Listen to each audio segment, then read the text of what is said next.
word secrecy is repugnant in a free and open society. And we are, as a people, inherently and historically opposed to secret societies, to secret oaths, and to secret proceedings. Coming to you from the studio, located in the Nemesis stars, on planet Earth. The transmission, the truth, try the best,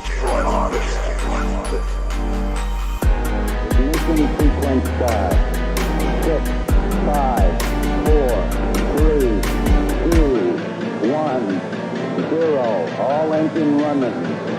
Liftoff. We have a lift.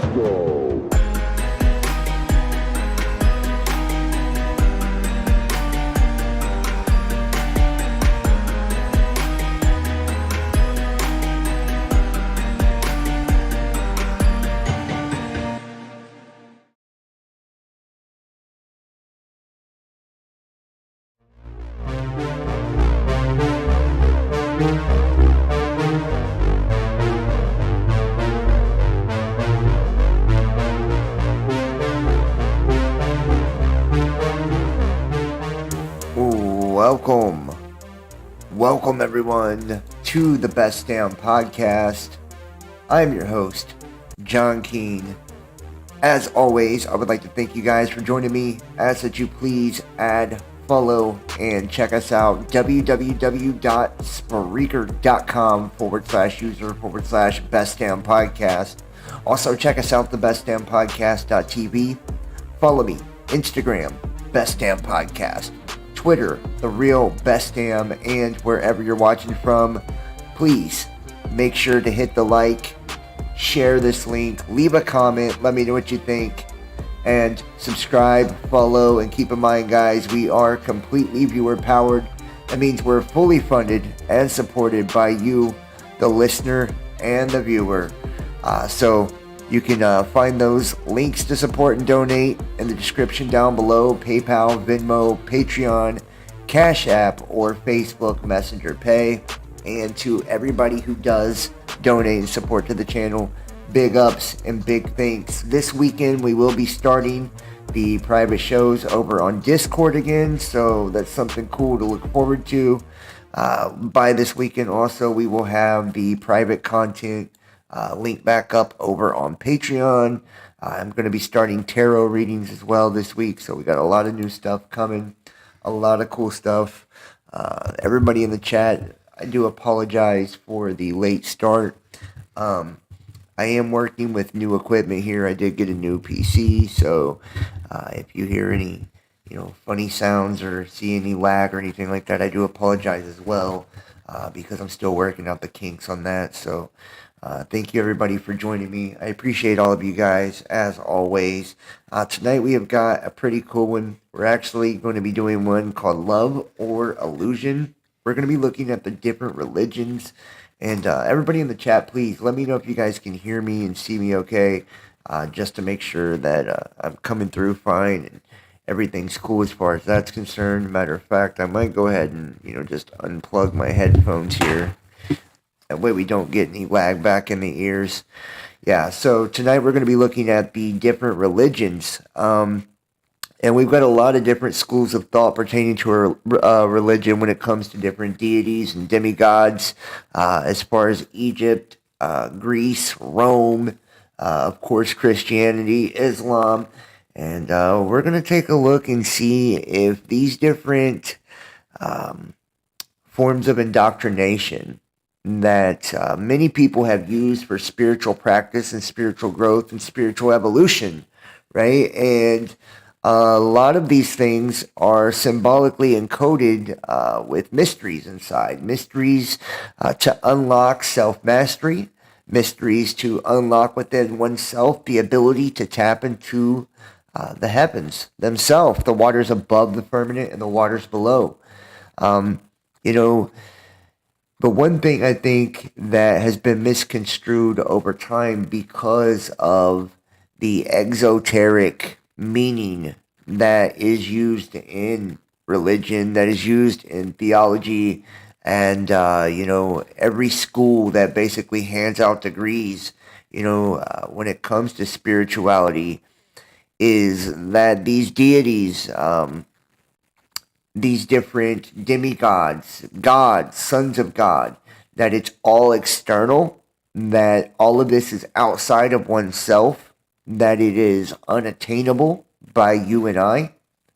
Matter of fact, that different religions in particular, especially Christianity, it's, if you go to any church, they will act as if these scriptures are not for you, that they're not about you. And I think that's where awakening and awareness has really come into play, and people having a new understanding of what, spirituality actually is and what it means to us, the people. And I think it means something very different to each individual person, right? A lot of us that would consider ourselves to be illuminated or on the path of illumination have come to a new understanding that every religion, and I mean everyone, ultimately leads to the same place, because it all comes from the same God, the same source. I don't care what religion or what school of thought we're looking at. We're going to look at a lot of them tonight. We're going to talk about a lot of different things as well. I like to freestyle it whenever it comes to different podcasts. But one thing I think that more people are starting to become aware of is the fact that God lives inside of us, that we are all a piece of God, and that every God, whether it's Allah, Abba, Anu, Christ, is all from the same source, the same God. That's why every religion across the board, every religion within our world, has truth in it, right? That's why every religion also has been altered and essentially misunderstood by man, and we've all been given a different version of every religion to make us worship idols, and to basically lower mankind, right? To lower mankind in every way, to make us essentially we're in servitude to these gods and to these energies. And we're told that we're born dirty, we're born full of sin, that the way that we're made and the way that we're created in a lot of these religions, and I mean, right off the bat, as soon as you come out of the womb, you're told, hey, you're sinful, you're basically a sack of shit, and without God or without repentance or this rite or this ritual, well, you're going to hell, right? Eternally. And that God is this judgmental entity that essentially is only around to punish us, right? We get a reward if we're good. And that's basically what pushes most people in religion, right? If they go to church or whatever they do, like the only reason most people do it is because they think they're going to get some heavenly reward at the end. They're like, hey, I'm storing up all my riches in heaven right now. So when I get there, I got 72 virgins and a pot of fucking gold, right? Like, so that's the reason I'm going to behave, and that's the reason I'm going to be a good soul or a good person. Which to me, if that's what motivates you, if that's what motivates you to be a decent human being, then I think your motivation is flawed, right? It's a little fucked up. In my opinion, we should be motivated to be good, decent people because it's the right thing to do, not because we think we're going to get a reward in the afterlife. Matter of fact, if you think about an all-knowing, omnipotent God, right? Would this God even essentially owe you anything for doing your duty as a human being? Would God owe you anything, right? You get to heaven and is God going to be like, well, okay, I see here, John, that, when you were a kid, you did all your homework. You were really kind to your wife, right? You worked really hard and you wasn't too bad of a person, so here you go. Time to collect, right?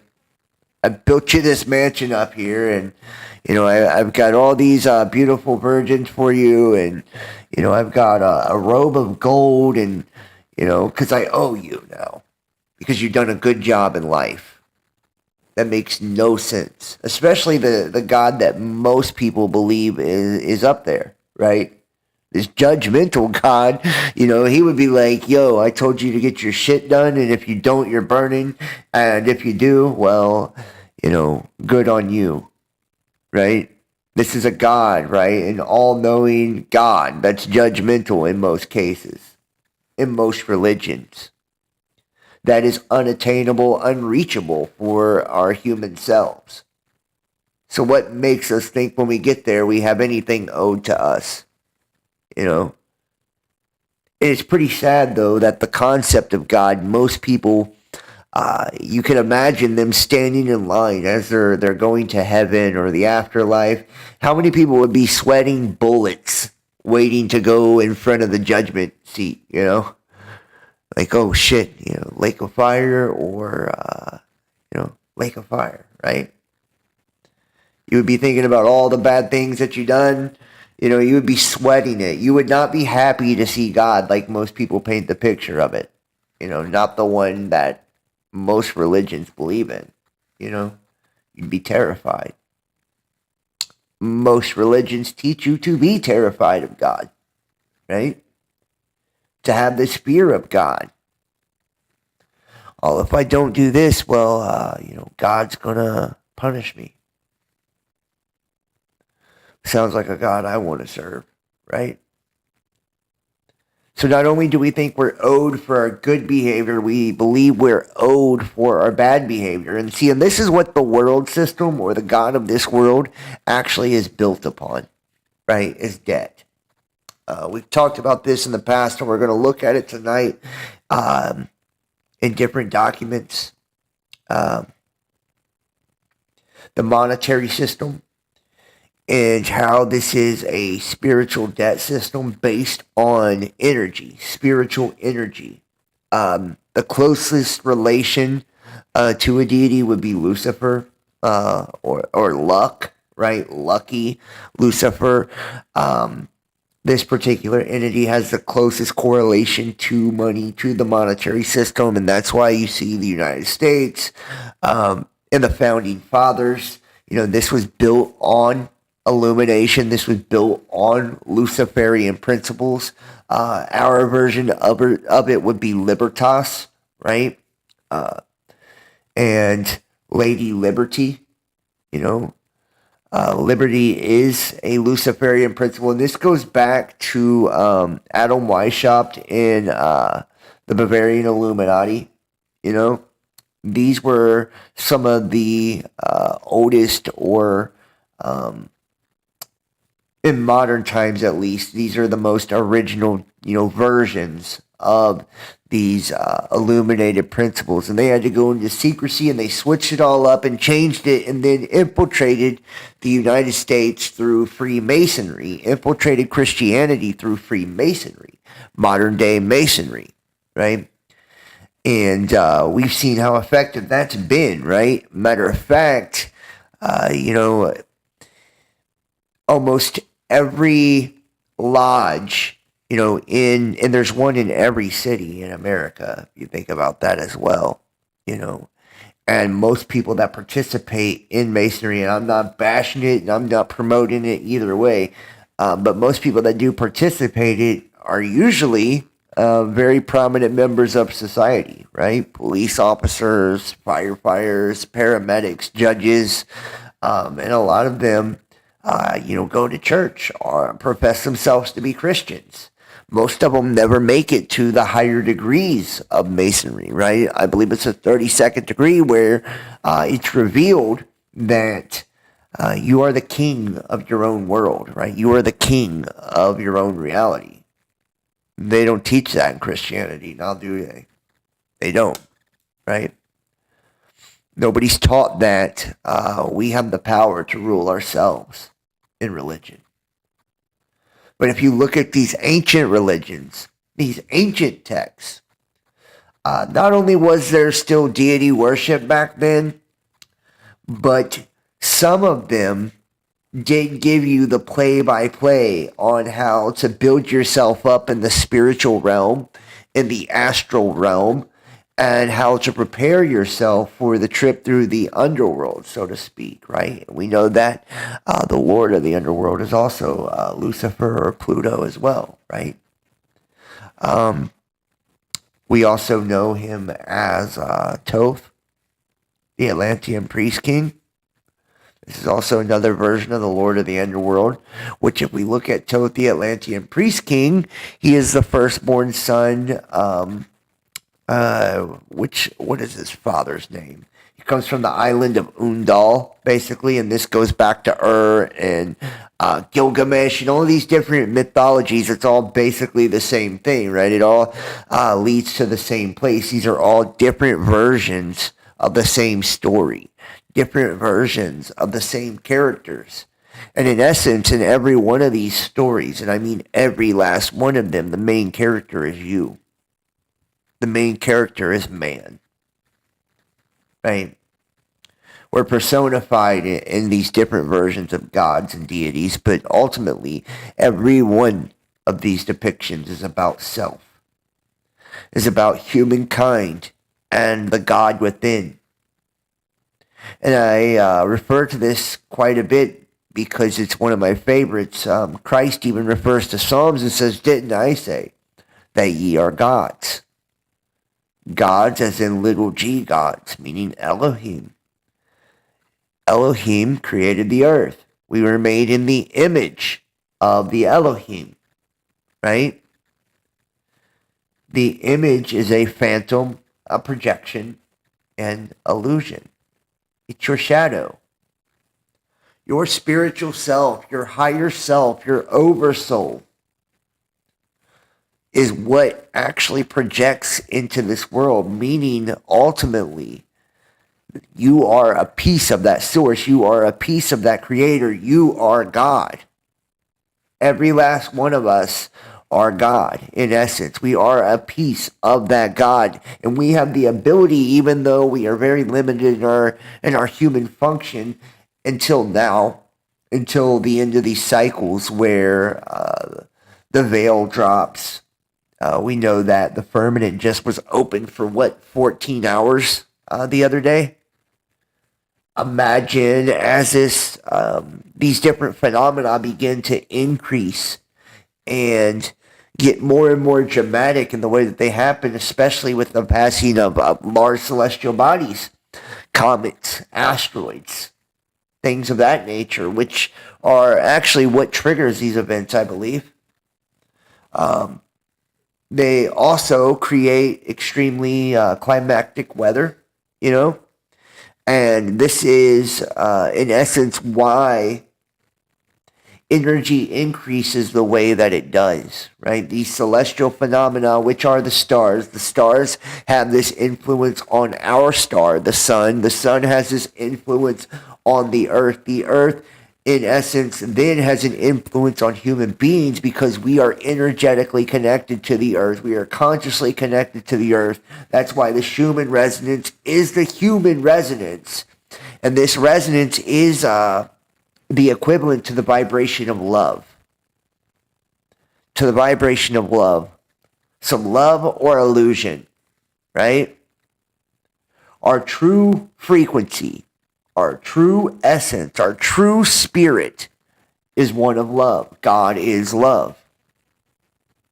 If we're all a piece of God, if we are all God, then we are all love. But that image, that idol, that shadow, that, my friends, is the illusion. That's the specter. That's the dream. So which one is it? Love or illusion? Right? Which world ultimately are you accessing the most? Which world are you putting the most stock into? Have you convinced yourself that God owes you some great reward when you get to the world of love? Have you convinced yourself that there is no world of love and that it's all illusion? Have you convinced yourself that God owes you doom, right, when you get there? Whatever you've convinced yourself of, trust me, that's what you will receive. Because this is the Minotaur's maze. It is our mind, right? It's our mind. Our mind is what creates our reality. It starts with our intention, our intention.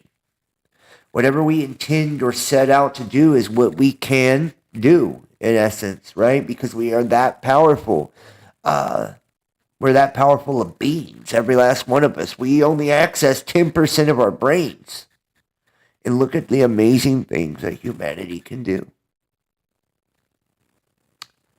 Matter of fact, and I like to point these things out because to me they're direct evidence of our conscious abilities and just, we're incredibly hindered in our world, incredibly hindered by the powers that be, by external influences as well, by the illusion itself.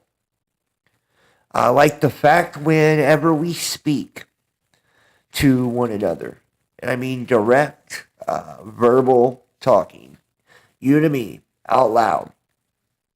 If we were to, and this is every time too, I don't know if you guys have ever heard of this, but reverse speech technology, and one of the, I believe it's David Oates is the one who's really kind of made it pretty popular on YouTube in recent times.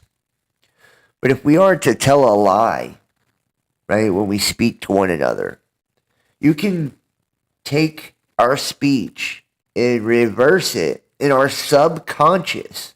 And this is crazy. Our brains are so powerful through our subconscious. Our subconscious will formulate words in the inverse in our backward speech, telling the truth, revealing the truth behind the lie. How spectacular is that? How amazing is that? And not just for lies, too. This is going on. This phenomena is taking place every single time that we communicate. Our brains is also communicating backwards in the subconscious to one another. This is why, in essence, whenever you're talking to someone or looking at someone or, whatever, you'll get a bad vibe from them because subconsciously you're sending, vibes back and forth to each other. Subconsciously you're sending messages back and forth to each other. When we speak, we're doing it. Even when we're not speaking, we're doing it. We're doing it in the form of pheromones and different hormones, right? These things are being released by our bodies all of the time, communicating, to one another, our intentions or our feelings, right? You ever walked into a room, felt extremely uncomfortable, and, come to find out someone was, talking behind your back or something, right? Well, the reason you got that feeling is because subconsciously you were either being communicated, telepathically, right, subconsciously through speech, the way I just described, or they gave off some type of hormone into the air that, triggered your sensories, or the sensory, your senses got alerted in your body to the fact that there was this negativity or this distortion within another person, right? And you became aware within your mind that something was going on. Maybe you couldn't even put your finger on it, right? But it was triggered. And it was true. And it happened. And maybe you found out later. But, this is just an example of, how this, plays out with us. This is the power of humanity. The power of human beings. The power of the mind. When we do this in, a multitude of scenarios too, when we're attracted to someone, right? Sometimes you don't even have to say anything. You just look at them, right? and they know, right? You're giving off pheromones of desire, or your aura is magnetic. It's magnetic, and the way that their aura jives with yours, magnetically, it's pulling them in. You are being attracted because we are magnetic beings. And the way that we are made, each one of us, individually, we're so unique. And this is our chemical makeup is our DNA, right? So our DNA, our genetics is our uniqueness, each one of us. And I've spoken about this in the past, how the reason your spirit doesn't take off and fly into another body all the time is because this is, my belief in my studies, through my theories, that our DNA is, in essence, the physical or the chemical genetic makeup of us, and that is unique to your spiritual self as well, right? So your spiritual self is directly compatible with your genetic self, your DNA, right? So that's what keeps your soul, in essence, attached to you, right? That silver cord that holds your spirit to your body, it happens through your DNA, through your genetics, right? And that's why no two souls are the same. No two spirits are the same. There are similarities, right? There are kindred souls, if you will, right? Where, it almost feels like you've known a person your whole life, or, I've had people in my life in the past where it was like they knew what I was thinking, right? You'd be so close to some people spiritually, right? Like they can, I would think something and they would literally finish my thought, talking about, genetically compatible or spiritually compatible. If you're literally tuned into a person to the point that they are finishing your thoughts, but doing it out loud. Something you thought in your head, and then they finish it out loud. I've had those kind of scenarios happen in life. I'm sure, you guys have experienced things like that as well. Similar things like that as well. And that's why there is an agenda now, in essence, to alter our genetics, right? Because it is tied to our soul. It's tied to our spirit. And it's what ties our spirit to our body. And our third eye, the seat of God, right? The throne of God within ourselves. Each one of us, that's the third temple. That's the holy city. That's New Jerusalem, right? That is our antenna, in essence, to tune in to the spiritual realm. That's what allows us to communicate with the heavens, if you will, right? And if you destroy that within a person, well, their ability to communicate with God, with spirit, with their higher self, their oversoul, right? They lose that ability, or that ability is extremely damaged or weakened, right? That's why the fluoride in the water and all that shit. You're calcifying the pineal gland or pineal gland, right? And when you calcify that, you're in essence destroying the ability for someone to develop their astral self, for someone to develop their aura, for someone to develop their spiritual intuition, their spiritual self. And seeing these depictions here from ancient Egypt, that's what a lot of these depictions are actually showing. The mummification process and all of that, it's actually a process, a spiritual process of building your astral body, of illumination, of the journey into the underworld, by creating a magnetic armor, if you will. A magnetic armor, if you will, magnetic aura, if you will, through rites and rituals in order to build up your spiritual atma, your spiritual body, to be able to communicate with that realm and create a composition of all your family and friends and everything within this. Your spiritual body is like a ship.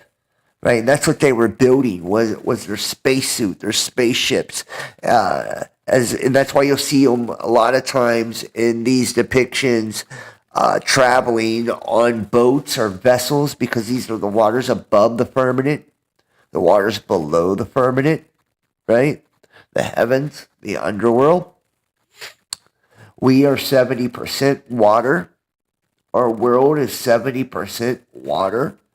If you look at the Bible, that's what it says. The firmament is designed to separate the waters above and the waters below. Earth being the 3D, the third dimension, mind, body, and soul being a launching pad or a launching point to go up or down, right, to either water, you know.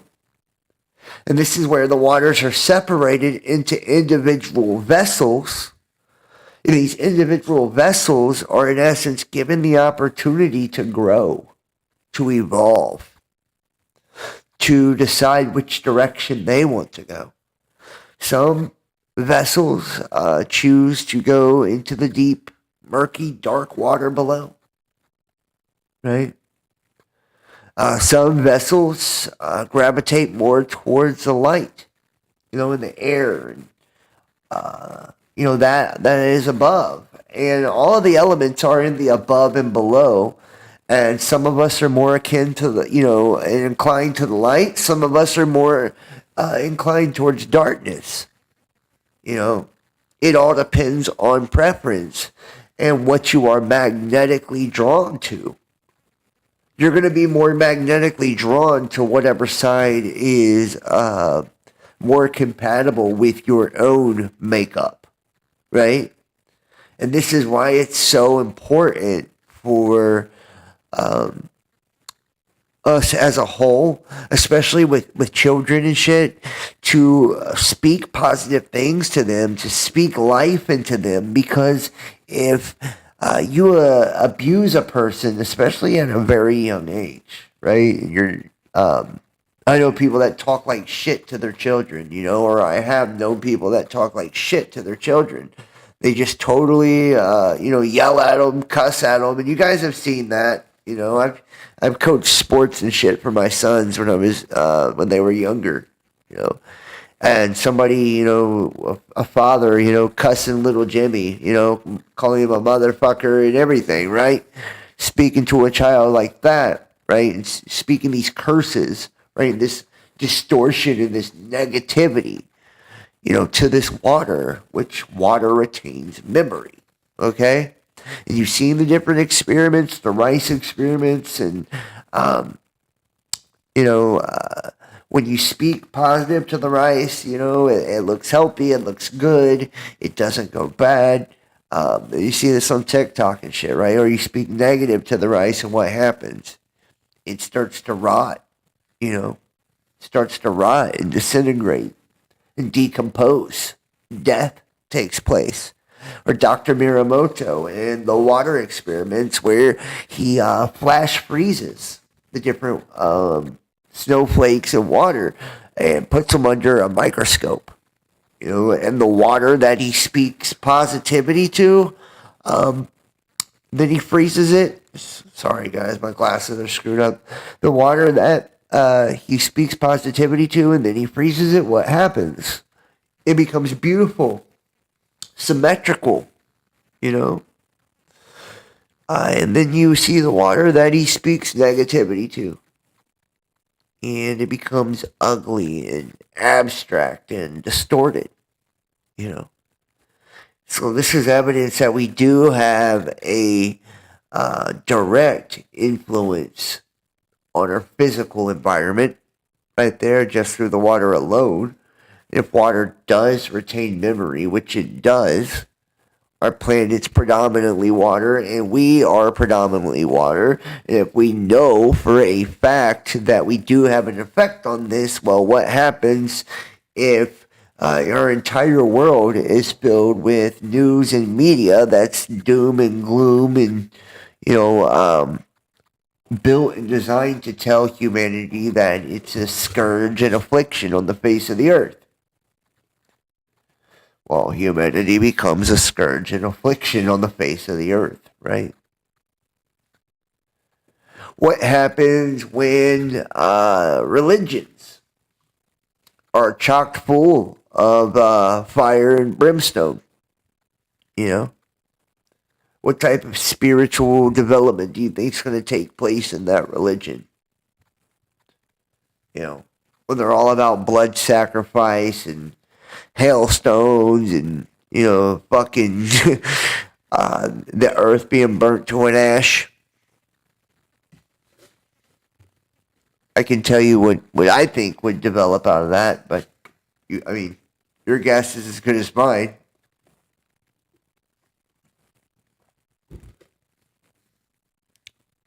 And see, people think that this shit isn't serious, or this shit isn't real, or it isn't legit. When in this quantum age that we find ourselves in now, we can scientifically prove that these things are true, that these things are real, that these principles are true, And the more that people dive into metaphysics, the more that they learn, that not only are these principles vital to the spiritual development of humanity, but they're worth exploring and expounding upon, and they're really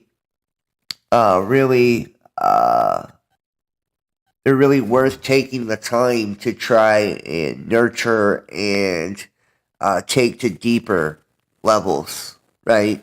They are the tools for humanity itself to grow and evolve to, bigger beings, more powerful beings as a whole. That way we can all take off the yoke of, enslavement and oppression that we've had on for all of these cycles to these deities and these demigods and these false idols, right?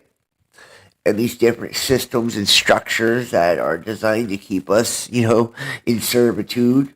Perpetual servitude. This is our way to freedom. This is how we evolve. This is how we grow. People ask me, they say, well, everybody, has all of these complaints. What's wrong. They can all tell you what's wrong, what's fucked up about the system, and, what the problems are, but nobody has any solutions. Well, here are some of the solutions. This is how we do it. We fight not against flesh, but principalities, powers, and dominions. Principalities, powers, and dominions. And this isn't about religion. Not about religion at all. This isn't about, pretending to be self-righteous at all. Or judging, people that think differently or feel differently.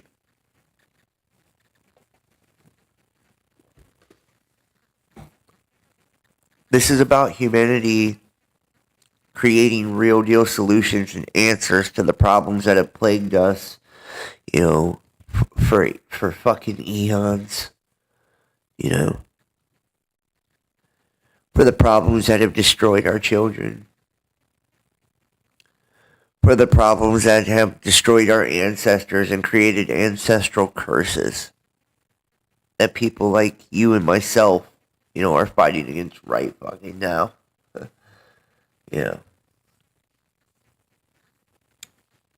If we're waking up, if we're coming into awareness and we are, illuminating ourselves, that a lot of us are dealing with, ancestral curses, familiar curses, right? Cycles that have bound humanity to the past, bound humanity to destruction, bound humanity to servitude and oppression, bound humanity to misery, and we see this spiritual enslavement and the effects, it has. It affects us to the core of our being. At least it does me. I don't know about you.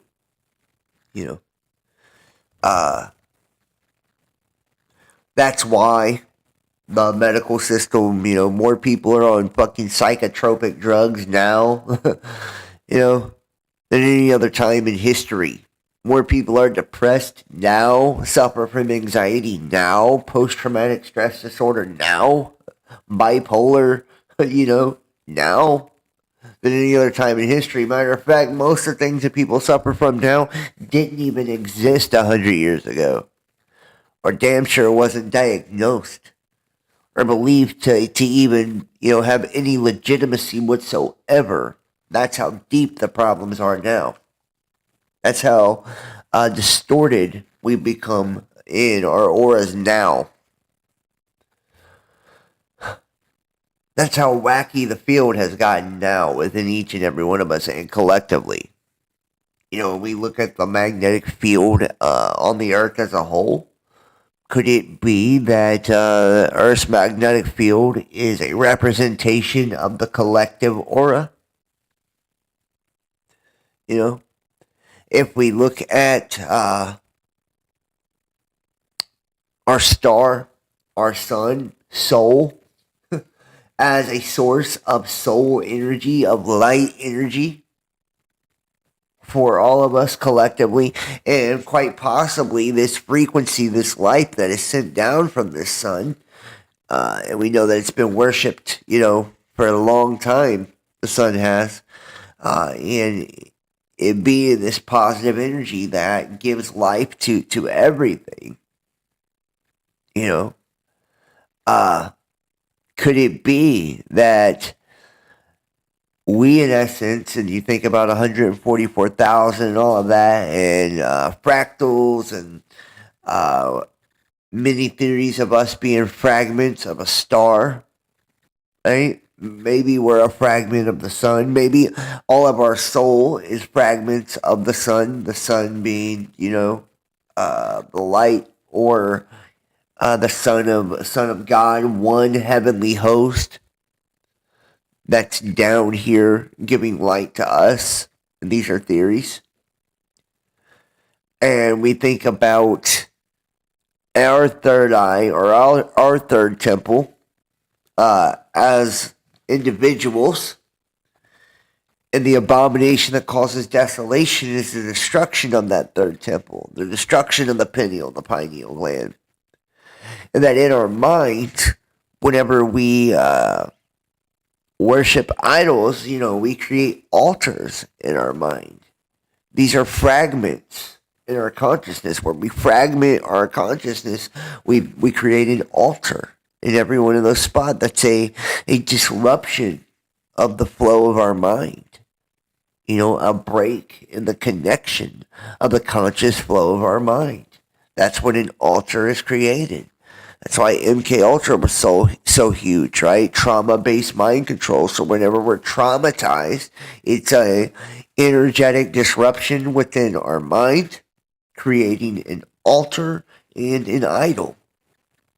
And in the collective, the third eye of the collective would be the earth, right? If you look at the firmament of the earth, as a flat earth model, that would be the collective third eye of humanity as a whole, right? Human consciousness as a whole. And those altars would be all the synagogues and churches across the world. Those would be altars that are built, literal altars that are built. So if that's the collective third eye of humanity, right, is the earth, then the collective aura of humanity would be the magnetic field, right? If we see that the magnetic field is gotten so out of whack that, it's fluctuating so fucking wildly that we're being bombarded by cosmic rays and radiation to the point that the damn thing's cracking open for 14 hours at a time, that's a pretty good indicator that the collective aura, the collective field of humanity is in big trouble. Is experiencing heavy trauma on a collective level. See, maybe we're not aware of the collective trauma because it doesn't happen in our backyard, right? If it's not right in your face, most people, they don't notice it and they don't give a shit. But as a whole, on a collective level, there's no denying that the world is experiencing more chaos than it's ever experienced at, any time in recorded history, at least, right? Especially when it comes to climate and, all of that. Especially when it comes to geopolitically and all the war and campaigns and, conflicts that are raging across the world. Every remote country, on the map, some form of conflict is taking place. And then we see our magnetic field, resembling all this distortion, resembling all these fractures, resembling, all this chaos. Could it be that we are connected to it just in the same way? It's something to consider, and these are theories I have.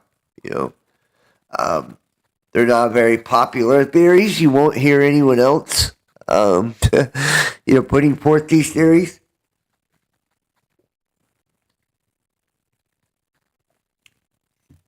But I believe that they're very, very plausible. Very plausible. And it's up to us which aspect we choose to embrace.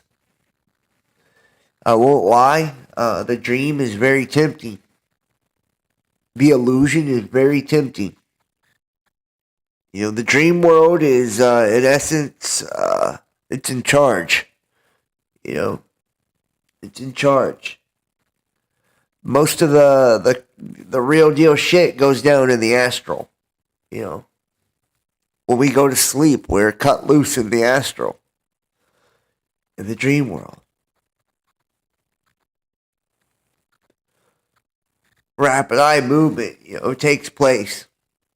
That's when our brains are able to access, that aspect of ourself, right? That aspect of consciousness.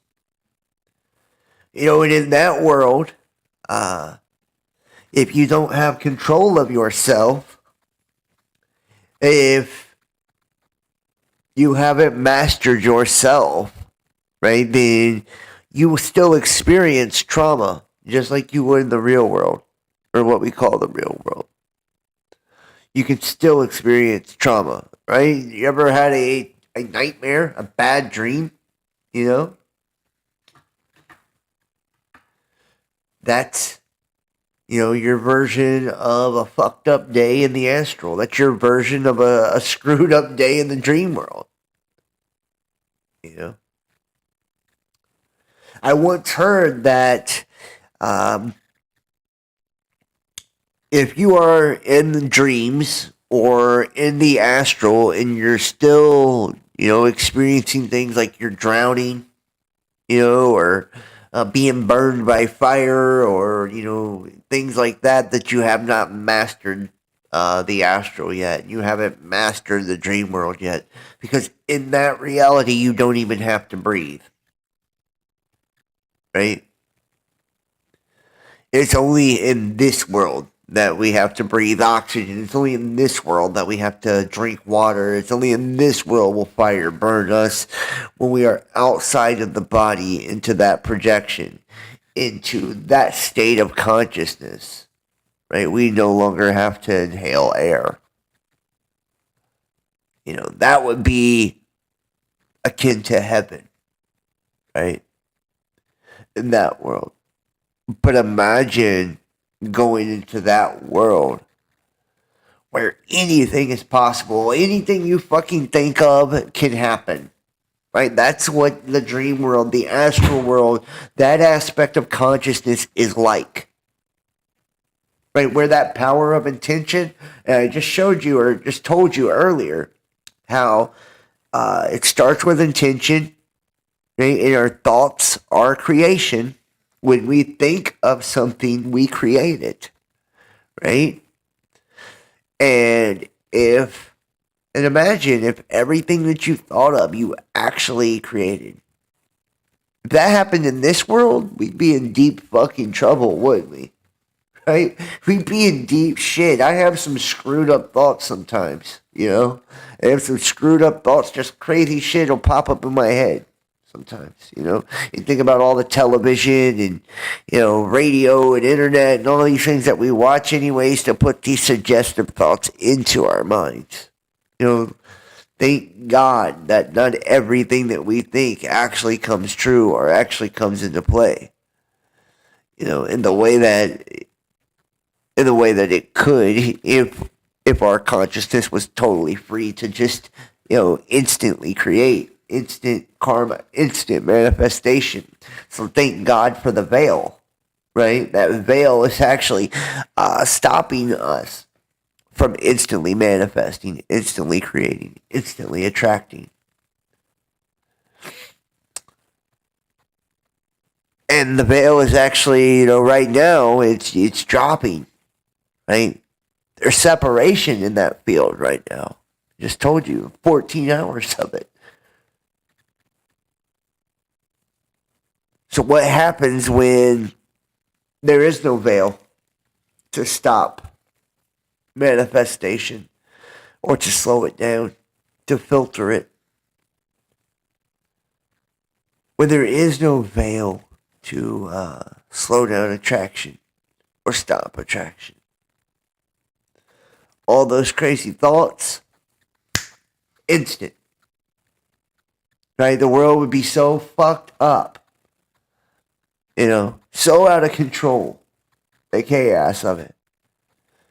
And it kind of makes you wonder, is that why the invention of fifth generation technology came into play?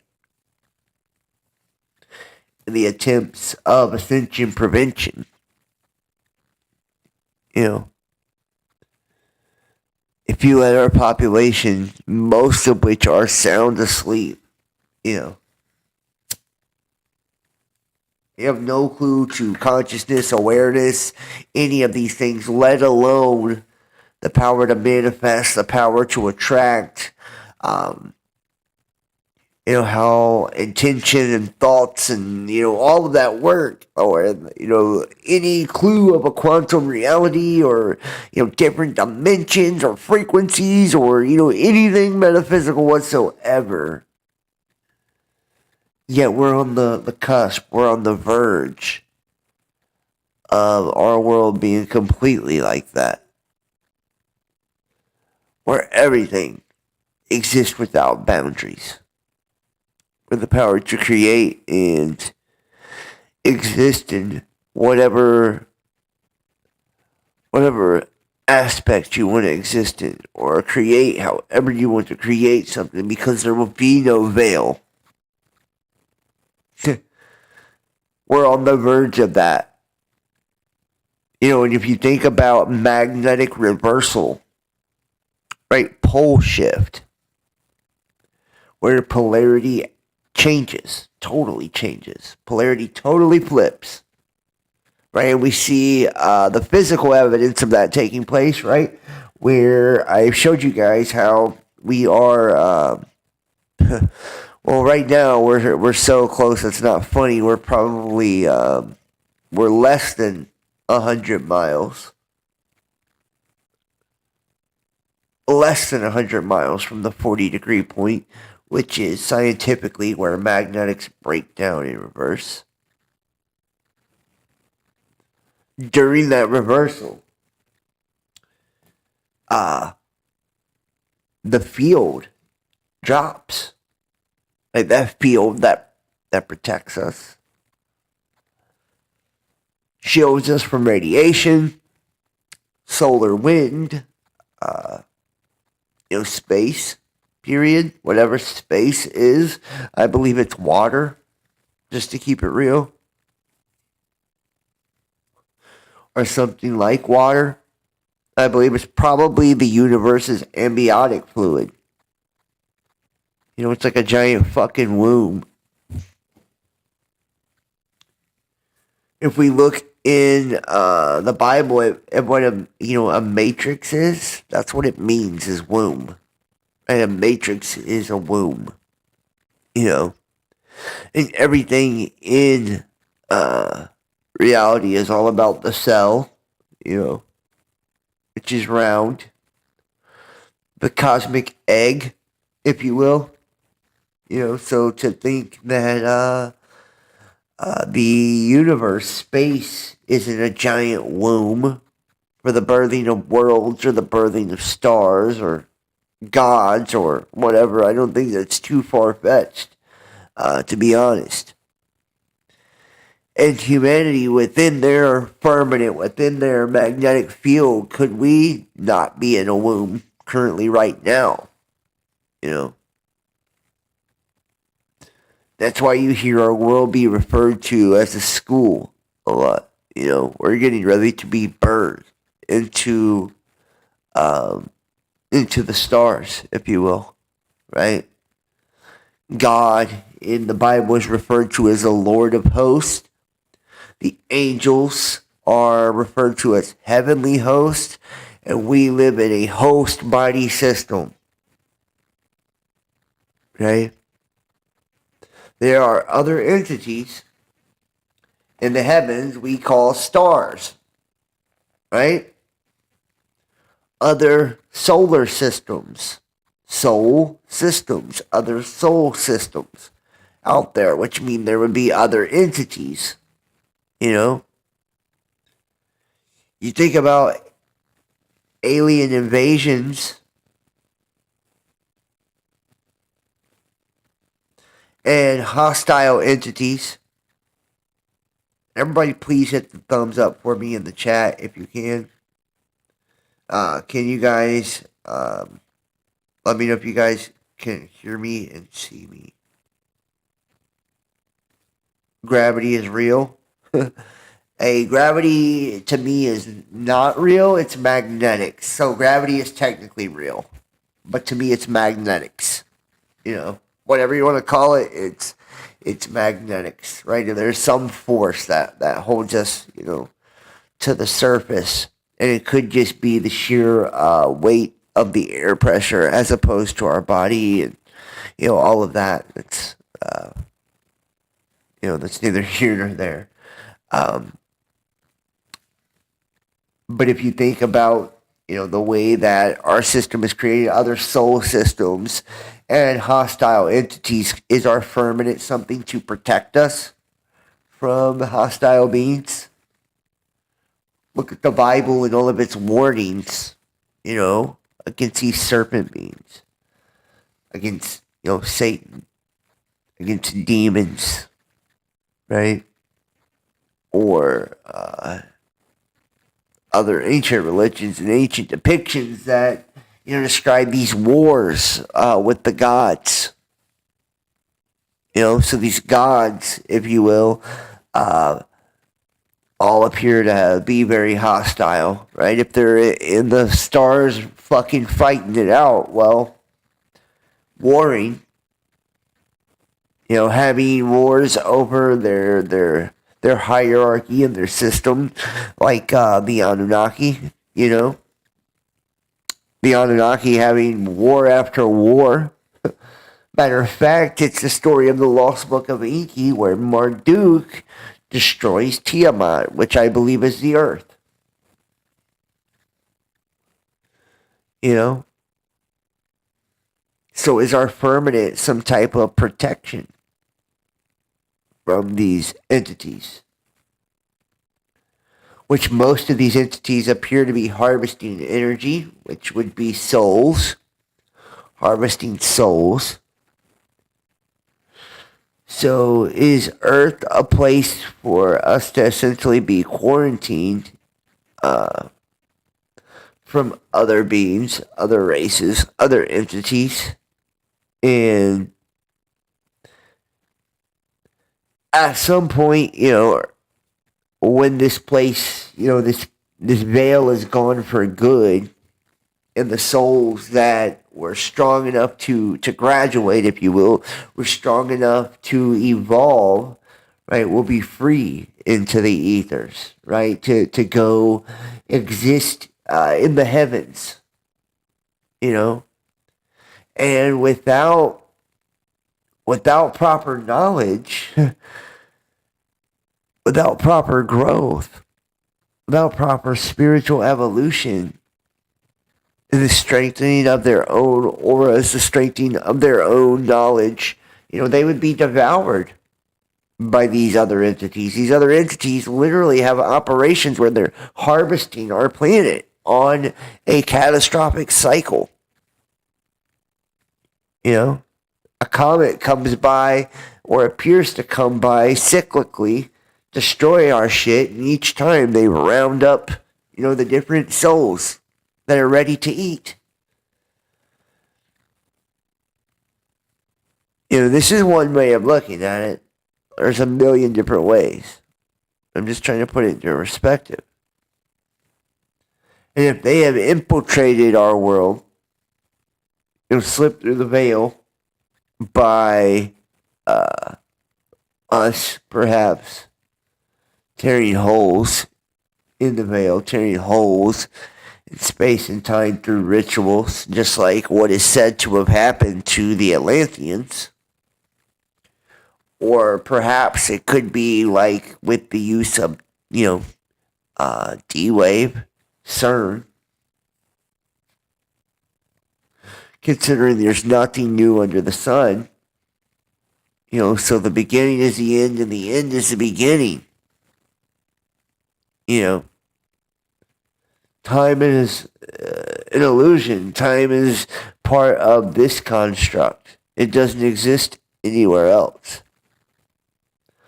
Just in this construct, or at least the way of measuring time that we understand. It's not the same. Matter of fact, if you look at the orbit of other planets, their time is totally different than ours. Right? Totally different. Some days are, you know, equivalent to fucking, you know, centuries to our world.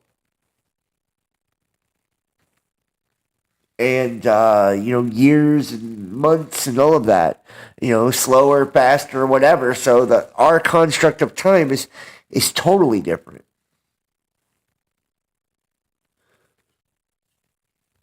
I'm going to take a look here at some of these different texts, and we're going to talk about this. Hopefully, my glasses are really screwed up, so hopefully I can read. And this is about Osiris, and Osiris is an anagram for one soul infinitely resurrecting in spirit. One soul infinitely resurrecting in spirit, and this would feed into a collective consciousness or a collective spirit that we are all a piece of. Like I said at the beginning, all of us being a part of God, right? Osiris's journey, with the help of the divine feminine or the Holy Spirit, Isis, his wife, right? We look at the story of the Bible, the bride and the bridegroom, and you know, it's always the same, just different stories, different versions and variations of the same thing. trying to, and I think that all of these stories, because nothing new under the sun, the beginning is the end is beginning, that all of the symbolism, all of these stories, they're placed here as markers, for us to read, to learn, to see, to recognize, to trigger consciously within ourselves. DNA activation, and a lot of us have been activated already into awakening and awareness, and I wonder if it's these type of things are what activates us. Matter of fact, I know that it does have an effect just by being, looking at certain symbols. Matter of fact, one of my greatest shifts in awareness took place when I went to an art museum, and I looked at, ancient artifacts, right? And they were Egyptian artifacts. The Egyptian artifacts, it was one of the strangest experiences I actually had, where each artifact that I looked at in the museum, all of them, were taking me back in consciousness to I guess it was different, incarnations of myself, I was recognizing aspects of myself in the different artifacts, and I kept seeing the same story repeating itself over and over and over. And then I started to notice too that in this museum, it was Walter Reed Art Museum, I think, in Baltimore, Maryland. And I posted the images and the pictures of this trip to the art museum, so you guys can see it if you want. I believe I have them on Instagram, and I posted them on YouTube as well in the community section, so you can see all these images. But as I looked at these images, they took me back to different stories of the Egyptian mythology and to different connections within myself. And I was connecting in myself to all of these different creation stories and origin stories from Egypt within myself. And not only that, I started to notice that each one of the artifacts within the museum, they would have the same pieces that were, the right hand would be taken off of, all of the different statues. The right hand would, or the nose would be disappeared off of all of the different statues and artifacts, And I thought that was strange, especially considering, I look into this stuff a lot. So, to me, it was intentional. I was seeing this intentional removal of all of the noses, of all of the hands, and it was through every piece in the fucking museum over and over and over again, and it was all the Egyptian artifacts. And then I would get to the Greek, and the same thing, except it would be a different piece, that was taken off. It might be the ear, but all of the ears were taken off of all of the Greek artifacts. And it's what the fuck is going on here? Are these key and critical components, to something they don't want us to understand? Why don't they want us to understand? Why don't they want us to, I had this great activation and this great triggering moment by looking at this art, this ancient art, right? To where I'm relating it within myself, to where it's, reminding me of all the different things that I've learned. And I'm making all these deep spiritual connections, and then all of a sudden I'm noticing all the shit missing in key places, all across the board on all the different artifacts. And it made me wonder, why would it all be gone? Why would they not want me to see that, or anyone to see that for that matter? And what was the true significance of the pieces that were missing, and why, the right hand on everything? Why the nose on everything? And then you think about who actually runs this world. The governors of this world, if you will, the rulers of this reality, the archons, right? The fallen, the Nephilim. And then it hit me like, holy shit, this is, government. This is the powers that be are the ones who create these museums, are the ones who run all of these things. Right? So, of course, if there's something that, within this stuff that has some, hidden code, that would activate you, in some crazy way, or would put all the puzzle pieces together for you, right? Like, of course they would have it all removed because they're the ones who have you trapped in here.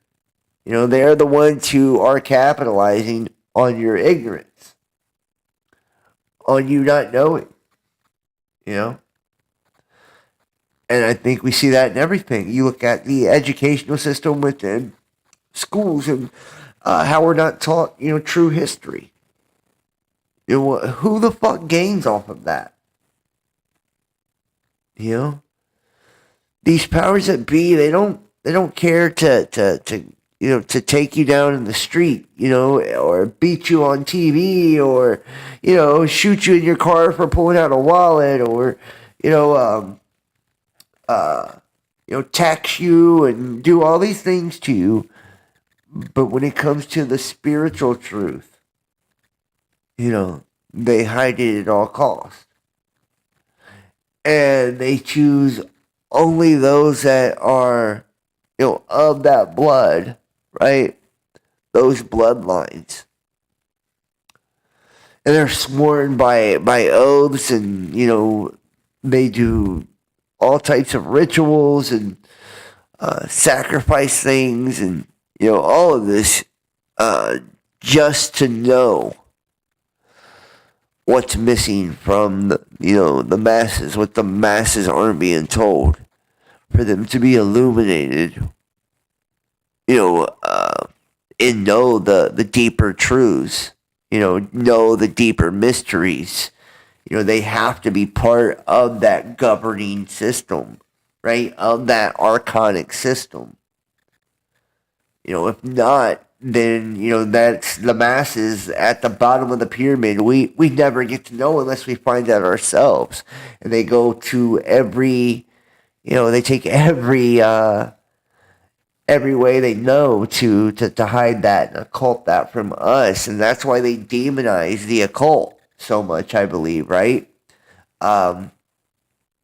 Occult means hidden, and hermeticism means to be sealed.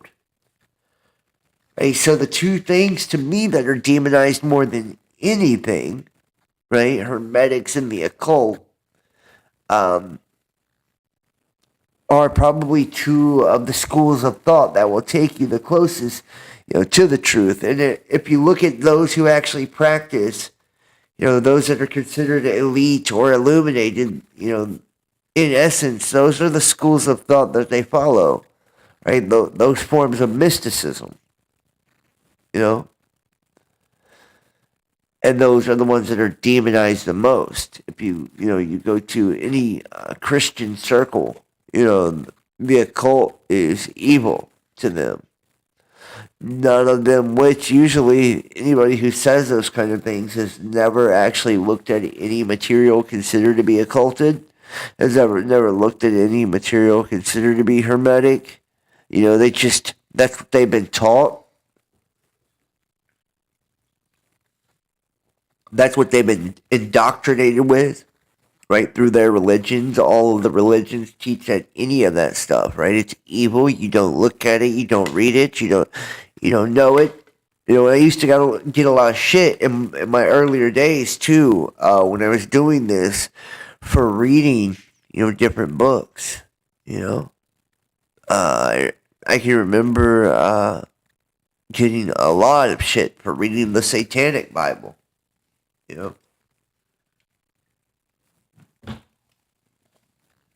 It's like, why wouldn't you want to know? Why wouldn't you want to know? Why wouldn't you want to look at the opposing point of view and see how it differs from your own? Why would you want to see or form your own opinion on what's true and what's false? Why wouldn't you want to see, what correlates and what doesn't? What connects and what doesn't? Why wouldn't you want to understand, their way of thinking, or why they do what they do when they create different laws and rules for all of us to follow? Like, why wouldn't you want to know? And if your religion or your belief system, your principles are actually made on truth and they actually have a strong foundation, right, then why couldn't they hold up against, an opposing belief system? The truth stands on its own. The truth is self-evident. So, something that is in opposition to what you believe or what you think should never be able to affect your beliefs if they're actually true, just by looking into it, just by reading it. If you look at a lot of the deepest books, Necronomicon, Picatrix, and there's others, right? At the beginning of these books, they will say, that there's curses with these books. That if you read this book, you'll be cursed. And that these books are booby-trapped. So some of the spells that are for healing will actually kill you. Some of the spells that are meant to kill you will actually heal you. I believe that this is even done, well, for one, it's meant to scare off the novice, right? To scare off the person that, let me change my headphones here. To scare off the person that is indoctrinated or is ignorant of the truth, right? They read that, they won't want a fucking thing to do with it. They'll be like, no, I'm good. I'm not reading that. It'll curse me. So anybody that is driven by fear has no business, really studying the deeper mysteries or, deeper knowledge anyways, right? It'll only traumatize them and, fuck their head up, basically. It'll turn against them because of their own ignorance, their own lack of awareness, because they're driven by fear. And we have such a power to create, to manifest, to attract, and all of that. If you go into something, reading it with total fear in your heart and lack of any true understanding, well, what do you think's going to come out of that for you, right? You're going to get nothing but negativity back, nothing but distortion and fear back by reading it. So, the warnings on these books and shit are there for a reason, I believe, right? To not just drive away the novice, but, it's like a warning. If this is in your heart, if you lack the balance to read this, don't read it, because it's going to break you, And it's you who breaks you always. It isn't the book that breaks you. It isn't the belief that breaks you. It's always you that breaks you, because your reality is a reflection of you.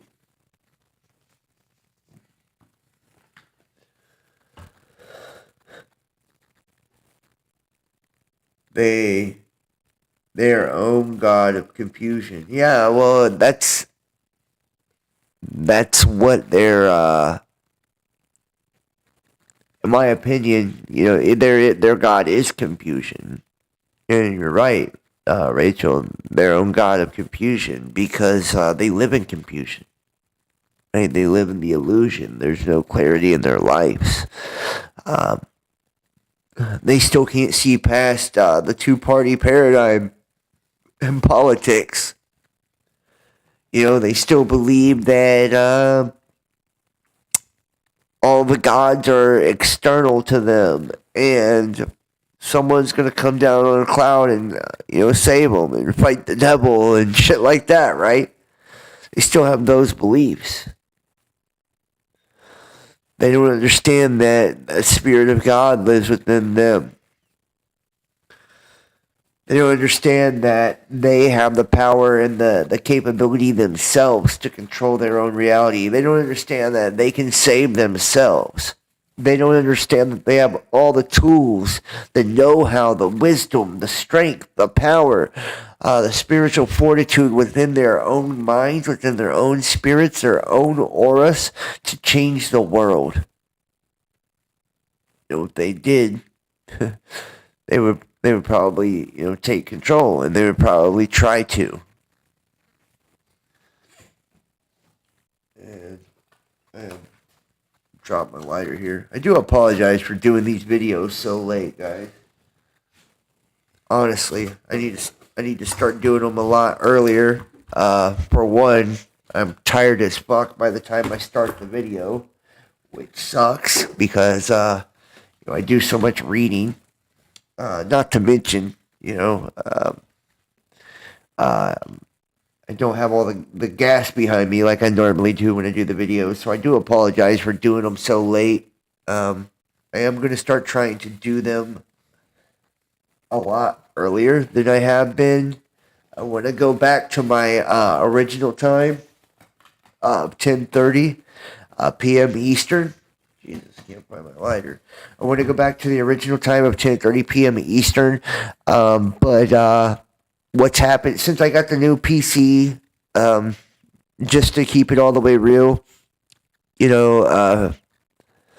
I've had so many different bugs and kinks and shit like that trying to get everything right, for these shows and to make sure that everything's running smoothly and the sound's good and all of that. It's I haven't been giving myself the extra time necessary to be totally prepared before a show a lot later. So, and I do everything on my own too. So there's that.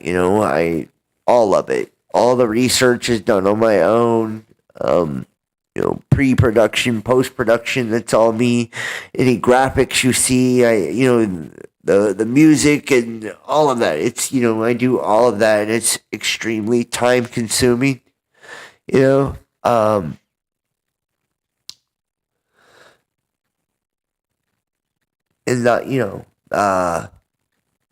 not to mention,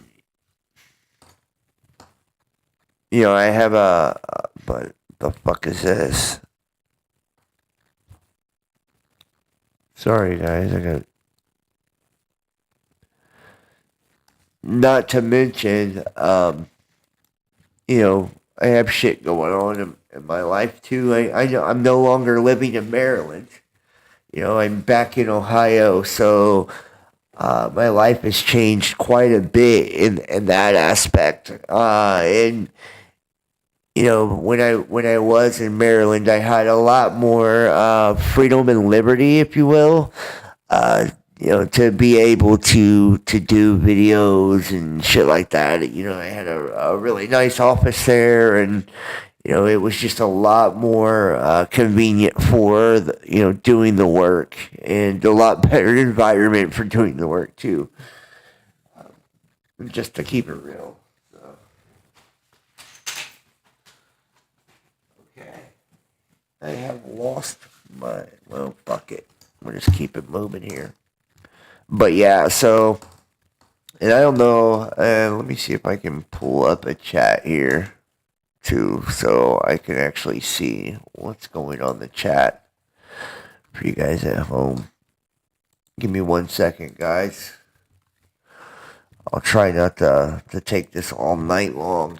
Like I said, I'm going to try to start doing these videos a lot earlier, too, for everybody at home, so... just bear with me. I'm trying to get back on the grind, trying to do videos again, and, it's not easy to get started. Especially after taking a hiatus. I have 2 strikes right now on my channels, so I'm just letting everybody know, giving you a heads up. I have 2 strikes on my channel, so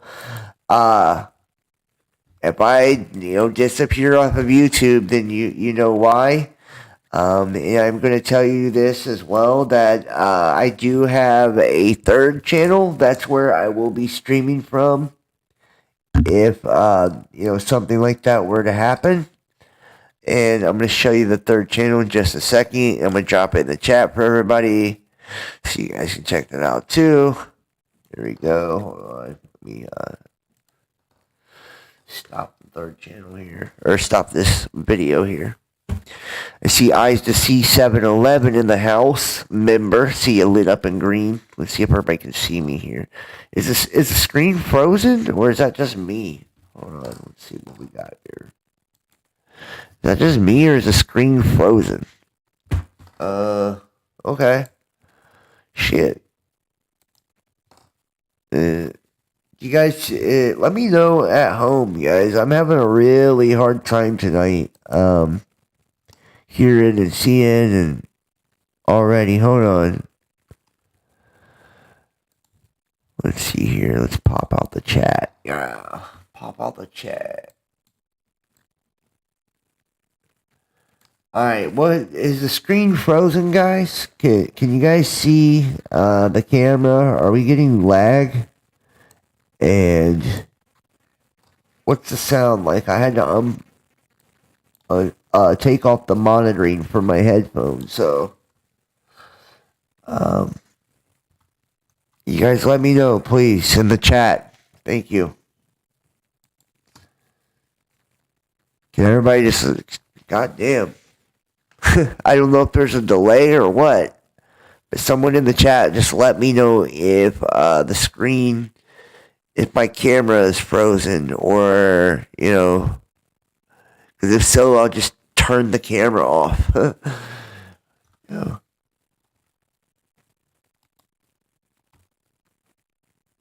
Was buffering a bit. It's not too bad. So, buffering, but is my camera alright? If not, I'll turn the camera off, guys. That's what I mean. I've got just screen share, so I can knock the camera off if I need to. It's fucking crazy. I had to work with what I had, I took, donations that I got, and I bought, I bought a PC. It's not very expensive at all. I had to get a new microphone because the one that I just got in Maryland, stayed in Maryland. I had to get all the, a lot of accessories and shit too. So I want to say big thanks to I don't know if they want me to say who it was that helped to donate. My French friend, my fam in France is the one who actually helped me to be able to get the PC, and I'm very, very grateful for that. Very, very grateful, and some of you guys too. It wasn't just one person, so. Yes, frozen. Okay, well, fuck. Alright, guys. Yeah, see, this is annoying. This is why I don't need to do it late night anymore. Let me see if I can switch it over. Alternate. Let's try to. I got an idea here. I'm just going to take the camera.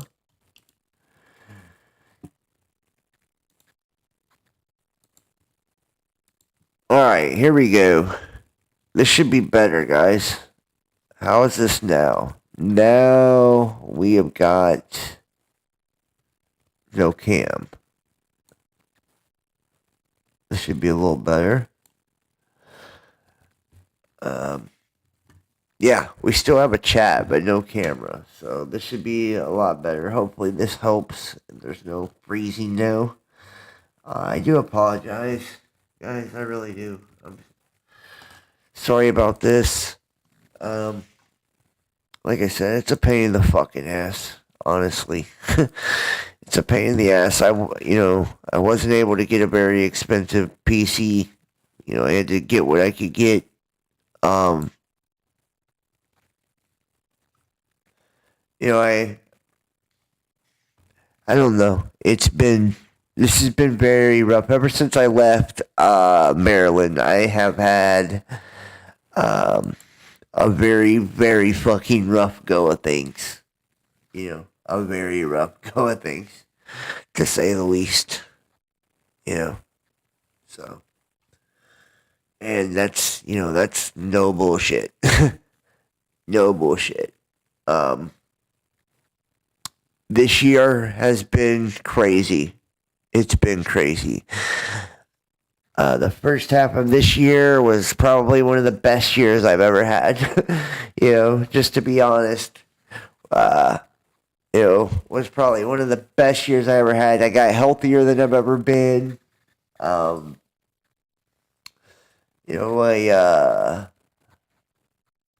got healthier than I ever been. I changed my diet and eating habits, and I don't drink alcohol, but you guys see I'm always drinking pop and fucking terrible stuff. I was not even eating meat at one point, or very rarely eating it. Drinking water and just really, taking care of my health, which, that wasn't me for real. That was Micah that was doing that, or added to that, I did it, but, I had a lot of help on that end, is what I'm saying. This year's been crazy. It really has. Half the year, I lived the healthiest I've ever lived, and probably the best I've ever lived. And then, boom, it's like the fucking rug got pulled out from underneath me, man. I've had literally three attempts on my life this year, like physical fucking attempts on my life this year. No lie. It's crazy. It's hard to believe, I've tried to be stabbed twice and then shot once. So, yeah, and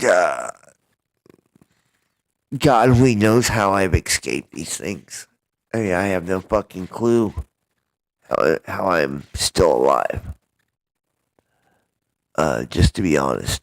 And then the last, couple months, living in fucking airports. That's been interesting. To say the least. You go from, eating healthy, having a beautiful, loving girlfriend, and a very nice office, able to do your work, living the family life, to all of a sudden you're living in airports and people are trying to kill you and you're homeless again. Like, what? How does that happen? Where do they do that at? It's been hard, guys. I'm not gonna lie.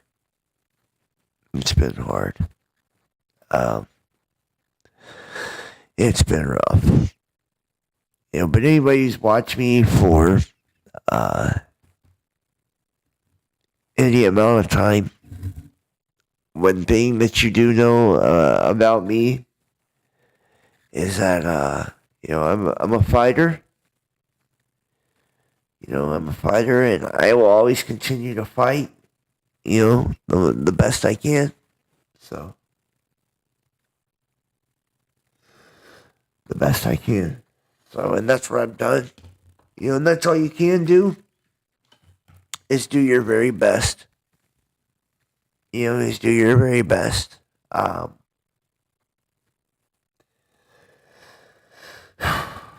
Ban assault weapons. You know what? It wasn't an assault weapon. It was a shotgun, so it was a shotgun. Yeah, so.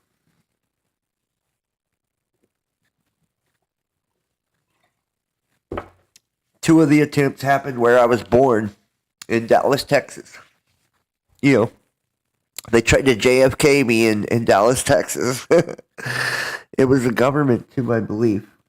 So, just being honest, they tried to kill me in a taxi cab. Twice. It seemed incredibly premeditated, if I'm just being honest. Like I got in there and it was already set up, you know. So, it's already set up.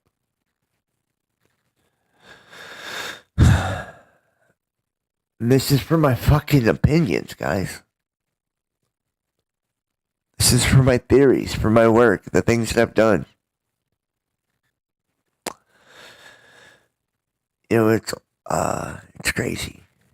It's crazy.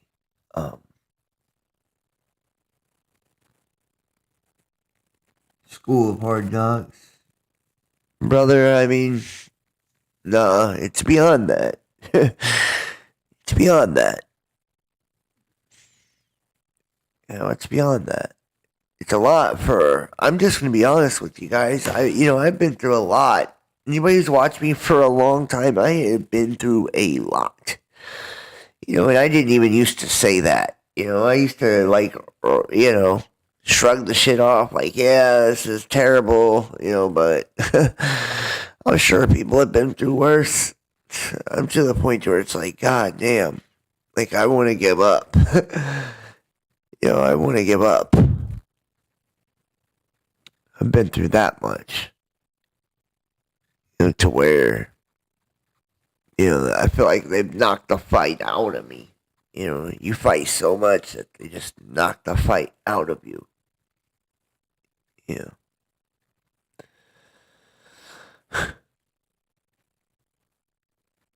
So it's hard to,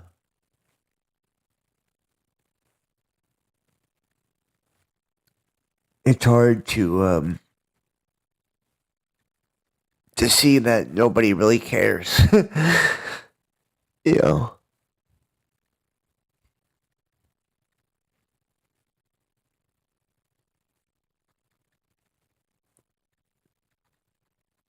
It's not because, like, I don't feel like they don't care about me. It's like, it's disheartening because I feel like they don't care about anyone. I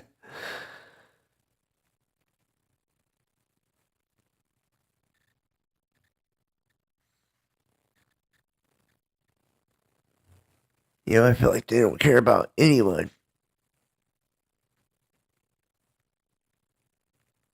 People just don't care at all anymore.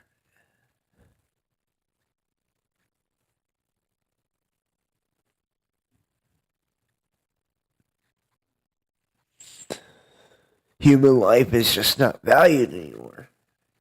And that sucks. That sucks.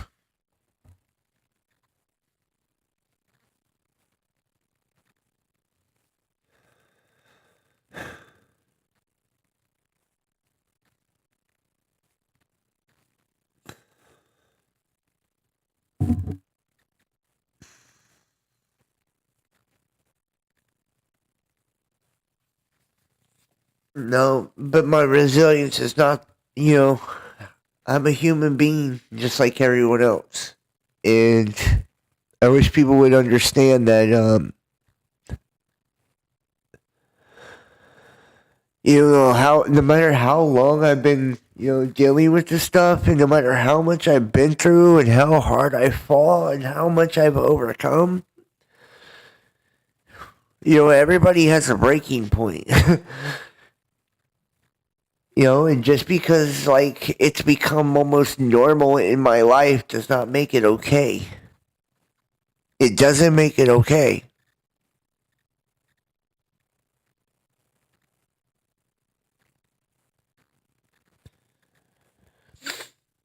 And if it was one of you guys, I would be fucking outraged.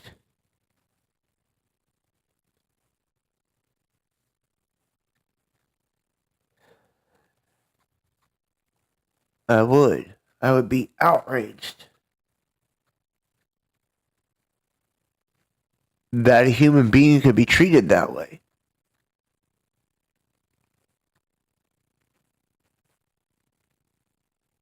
I damn sure wouldn't be sitting back making jokes about it.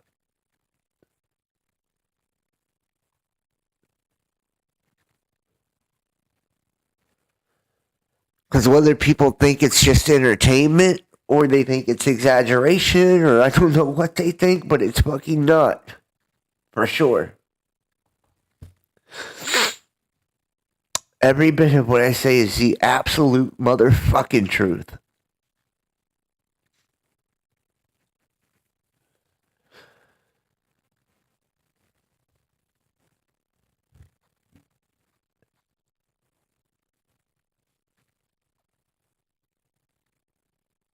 And a lot of people think I deserve it.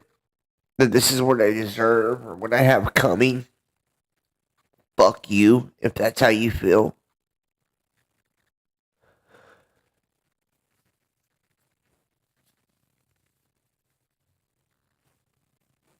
You know, I don't care how much of a piece of shit I've been in the past. Or what kind of mistakes I've made in life. Nobody deserves the kind of shit that they've given to me. And I say they because it's multiple entities, multiple groups, and multiple people. I have pissed off powerful people. Very, very powerful people.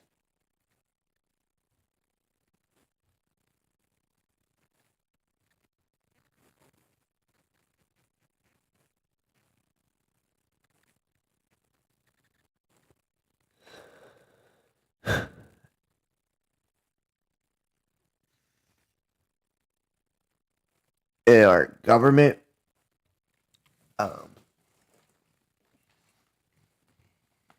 a government in one time I was, I was willing to fight for.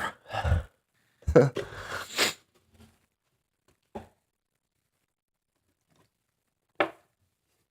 government I was willing to fight for.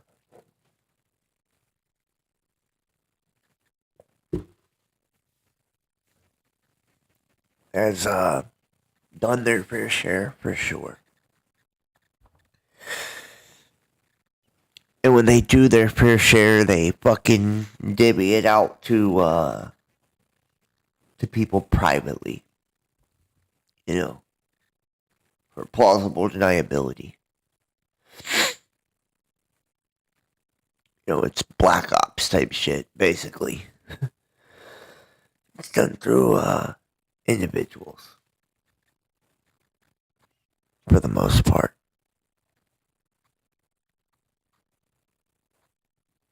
So then if somebody gets caught doing some shit, it's just the person. It never goes back to them.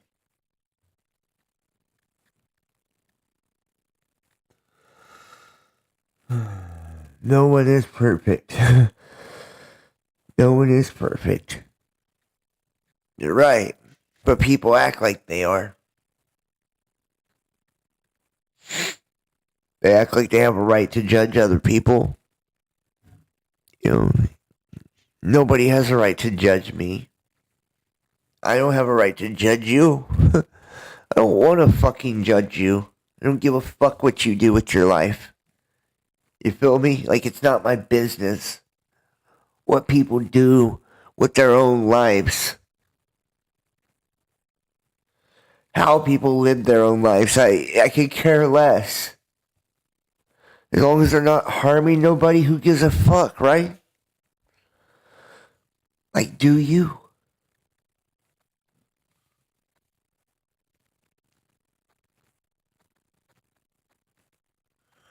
people watch me that don't even like me.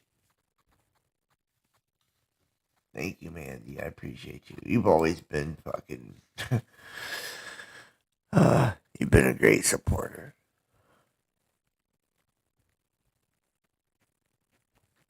People watch me that don't even like me, guys. Like people that literally hate me watch me religiously to hate me.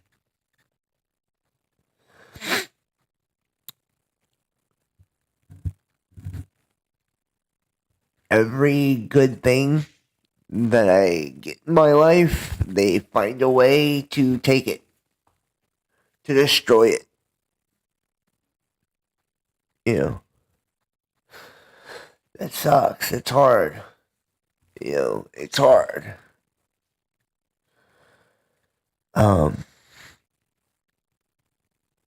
It's really hard.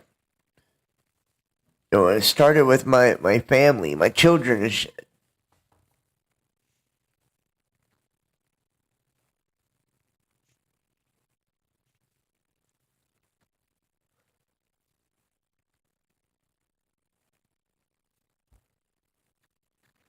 And that was definitely the hardest.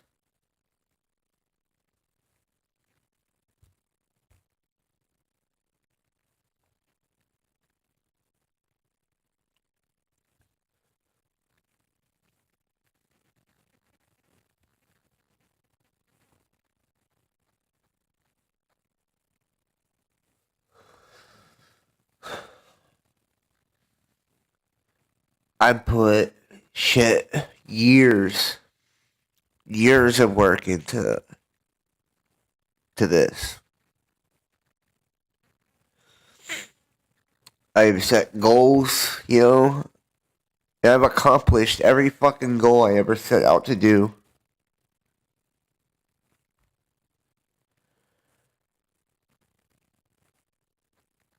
But I've set goals and I've built on every fucking platform possible. You know, large followings on all of them. And I've done it, you know, legit. I haven't paid for bots. I haven't paid for promotion. I've organically grown my base, my community. And I've done it not by being a piece of shit to people either. You know, by so many of these creators out here, they want, you know, they just want a bunch of fucking yes men. They want everybody to, you know, kiss their ass and tell them how great they are. I didn't do it that way.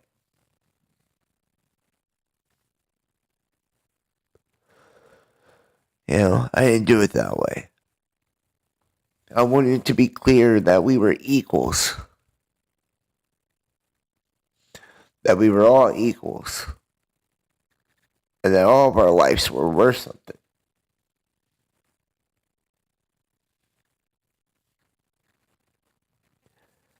And that it didn't matter, you know, where you came from, what kind of person you were. Like, you would be accepted.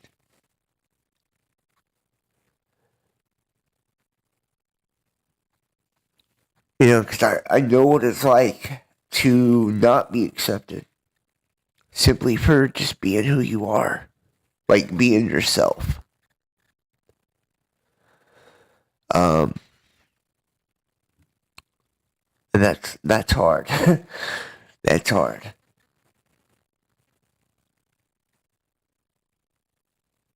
You know, to almost want to give up on trying with people because nobody accepts you.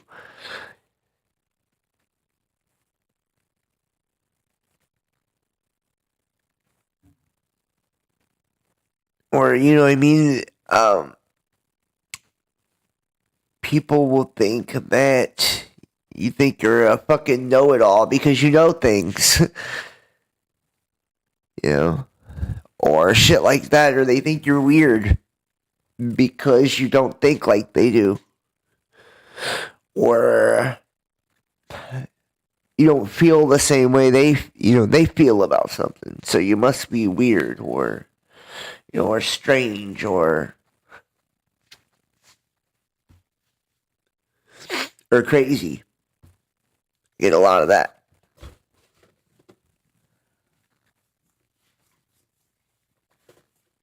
And it doesn't matter how much you prove to them. It doesn't matter how much you show them, how much you tell them. People are so fucking convinced of the lies they've been fed by the system. There's no waking most people up out of this, and I've given up on trying to wake those people up. You know, they'll come around or they won't.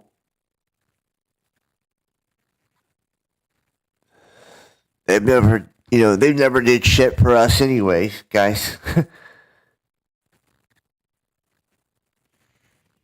But scoff and mock and fucking abuse us.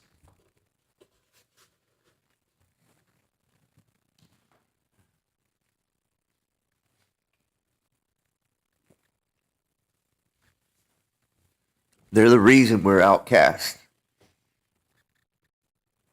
You know, or treated like we're outcast. It's because we don't fit in. Well, I don't want to fucking fit in. I don't want to fucking fit in. Why would I? You know, why would I? Why would I, fit in with a bunch of fucking cowards that sit back silently while children are abused?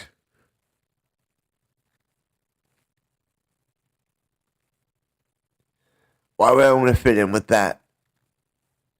Why would I want to fit in with a bunch of, fucking cowards that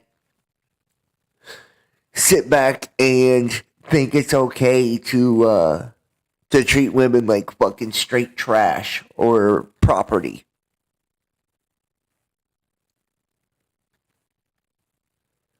Why would I be cool with people like that?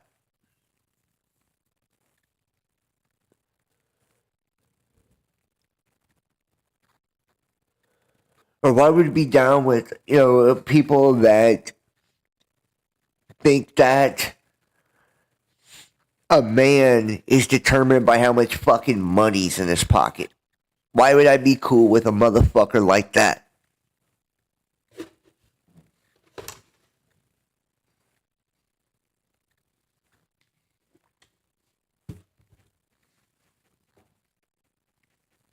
You know? Why would I want to be part of that system? Why would I want to fit in with that?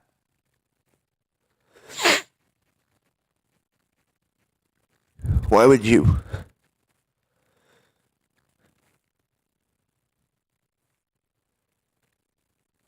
Why would we ever want to attend their fucking churches so they can look at us and judge us for our lifestyles, our choices,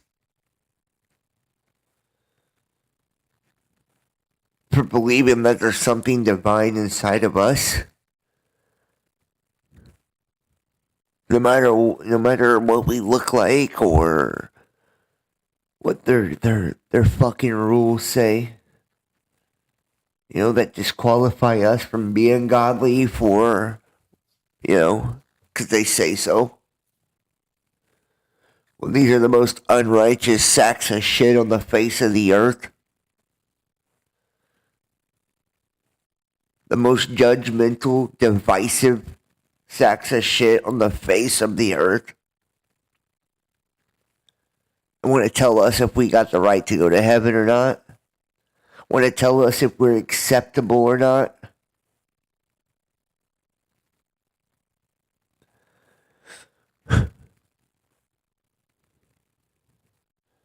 Why would I want to sit in those pews?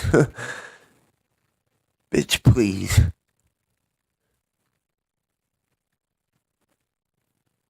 That goes for every religion. Every fucking religion.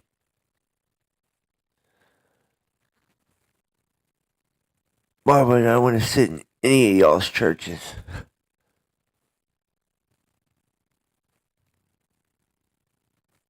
Would you even let me in the door is the question.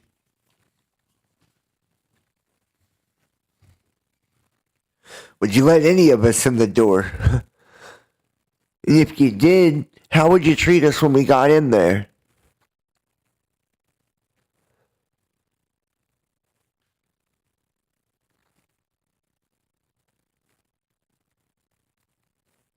Because I know how people treat me on the street. I know how people look at me on the street.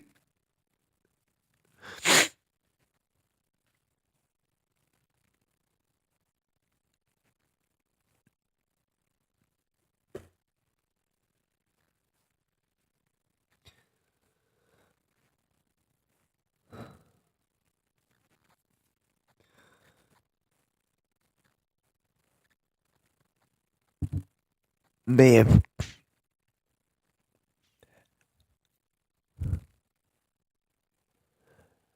They have done this on purpose to back us all into a corner.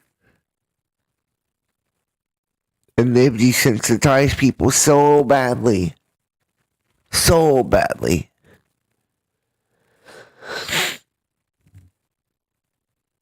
By gassing them up with fucking movies and, YouTube. To the point that people just... There's nobody home.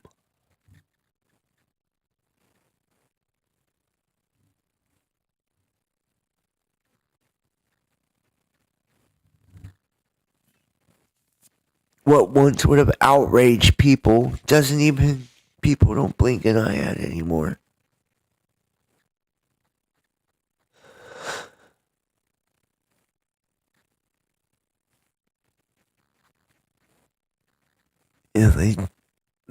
People just don't care anymore. And that's the craziest part of it all. They don't care.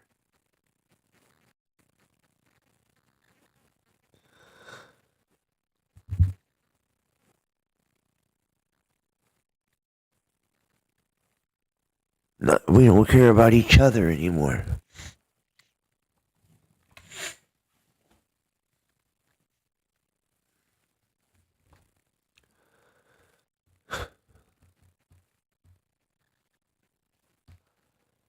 I have sat in hotel rooms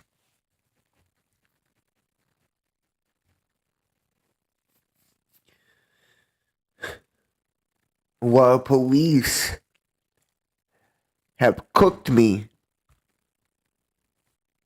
with microwave weapons. Cooked me from the inside out. Cooked my organs from the inside out.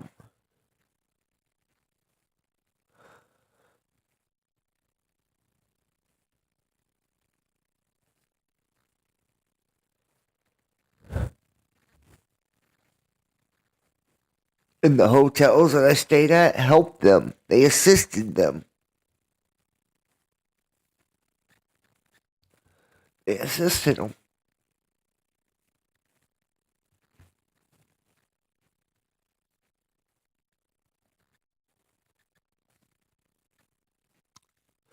Made sure they were in rooms right next to me, on both sides of me, so they could do it.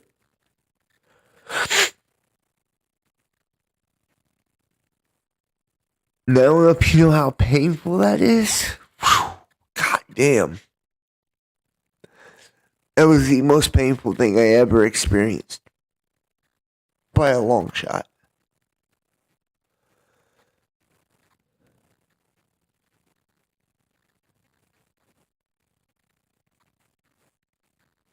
They burnt me up so bad. I got so sick from it that I had to take potassium iodide for like 2 weeks for radiation poisoning.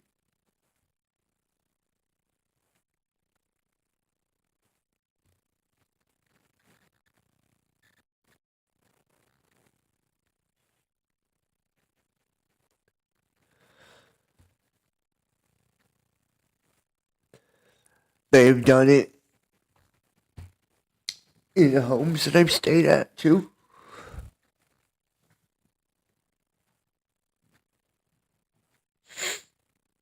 And the people's homes that I was in, helped them, assisted them. People I love.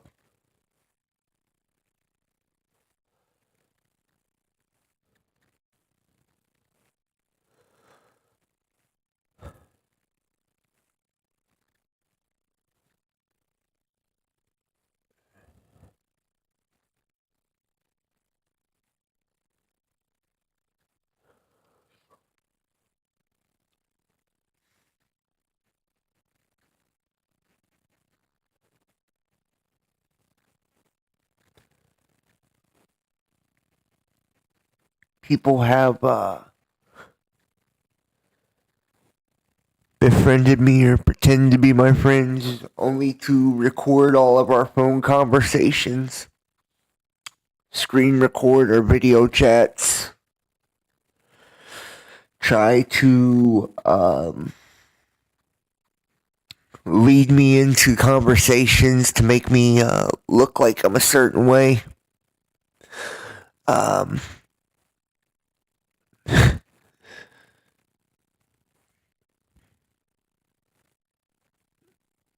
Or talk about things and intentionally word it in a way to be, to be unbecoming of me in my response.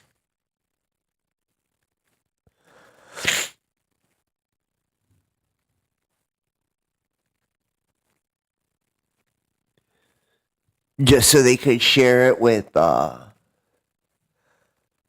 groups of people or share it with different forms of authority to try to make me look like a criminal or make me look like a douchebag or to make me look like a piece of shit. These are people that have helped that's done this to me.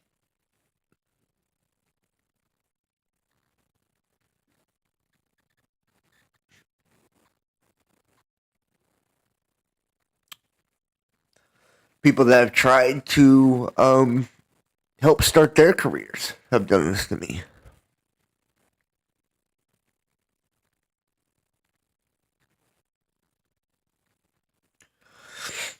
And then wonder why I won't have shit to do with them.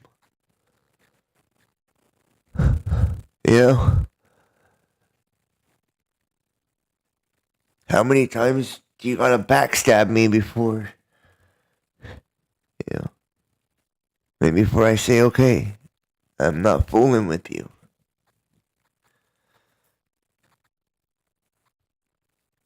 And those same clowns then come into my fucking chats and dog me in my own chats when nobody would even know who the fuck they were if it wasn't for me putting them on and trying to help them build themselves up.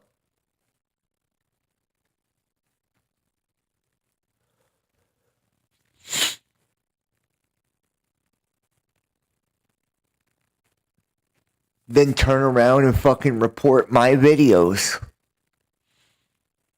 These same clowns on YouTube, more than one,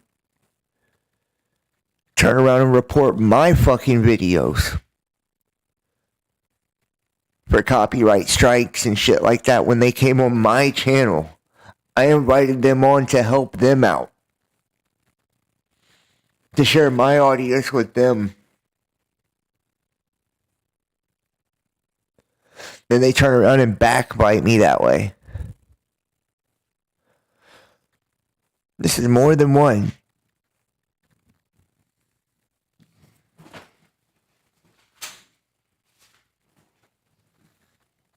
This is more than one. This is multiple. I try to tell you guys. These people are a fucking joke. These YouTubers are jokes. They are fucking jokes. If you think any of them, and I mean, there's very few. I'm sure there are some legit ones out there. There's only a couple I can say honestly that's never backstabbed me. One or two. And one of them, if I say it, everybody will say I'm a shill or I'm in the Illuminati for saying it. You know. That's how people are. And most of the people that would say that are just envious and jealous of them. You know.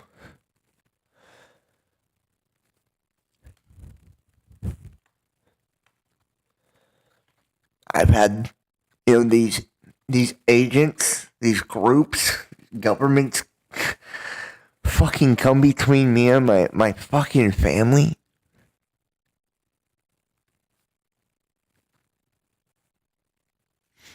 They're my family against me. All of my friends against me.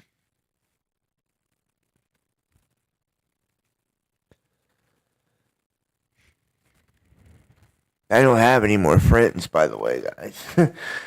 That's a thing of the past for me. I can't trust nobody as far as I can throw them now. It only takes so many times of people trying to kill you before you stop trusting anybody. Where you're like, okay, yeah, but I'm not falling for that again.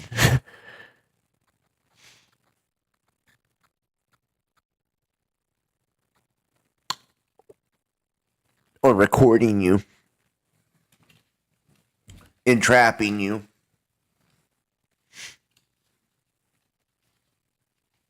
Trying to set you up or, lie to people about you. Tell people that you sleep around or, shit like that. Just shit that ain't even true about me. And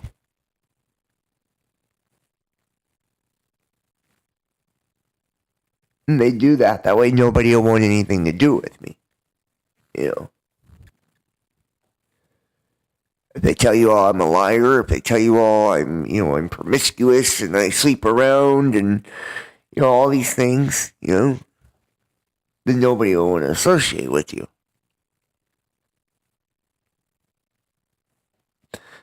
They've called jobs, good jobs with benefits, great money. The jobs I used to take care of my fucking children and tell them I'm on terrorist watch list. What kind of shit is that, man?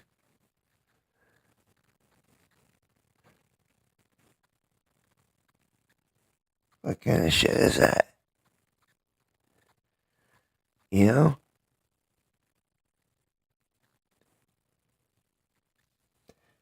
Thank you, Rachel. I appreciate that.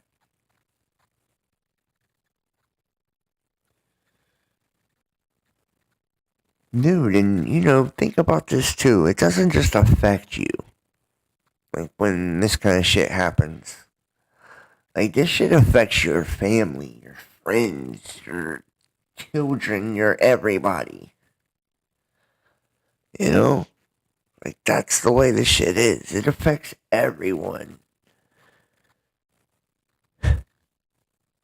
So it's not just me they fuck over when they do these things. They fuck me over and everybody around me.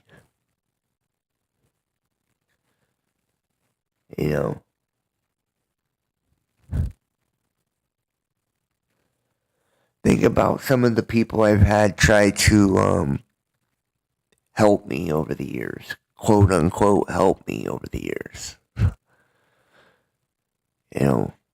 Only to try to tear me down from the inside once they get in.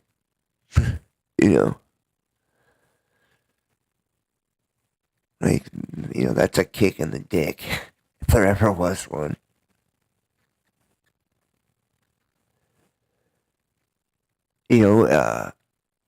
Like Bailey.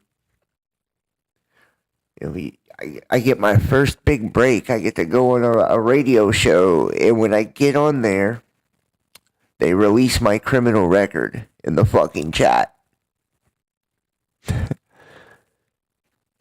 to try to make me look like shit in front of everybody when I'm on the radio here. You know, how awesome.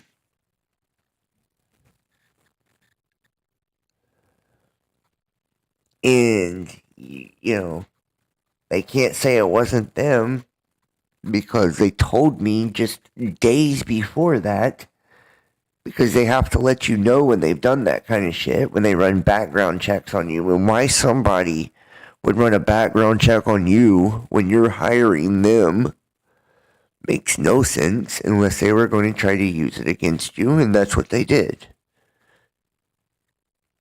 He let me know that he'd run a background check. I go on the fucking radio, and boom. They released that shit right into the chat.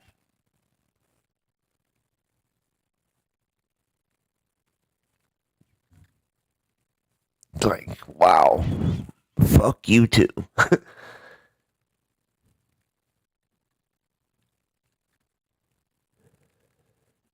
And then after I shit can Bailey and get rid of him, he tries to delete my Discord server with over 1,000 people on it. Then repeatedly goes into my chats and trashes me in my own shows. And this is just, you know, I mean, this is the nature of the shit they've done. Like, I can't have anybody in my life anymore.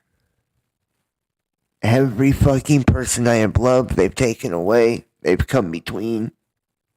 They've turned against me. Every single person. And that's not an exaggeration.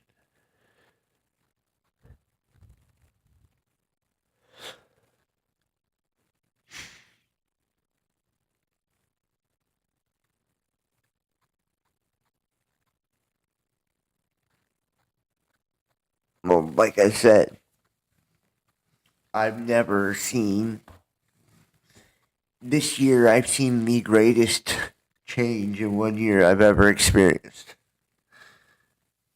Literally.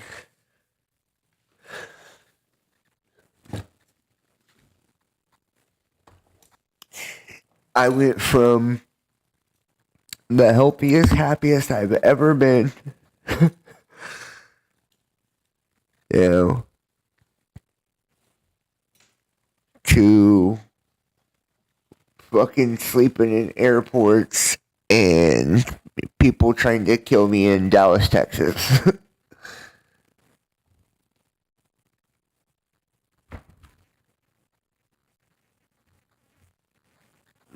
Like, that's the nature of it. And you know what the craziest part is? Everyone you tell don't believe you, won't believe you, no matter what you show them. If they do, they just absolutely do not care whatsoever. They don't care. You know?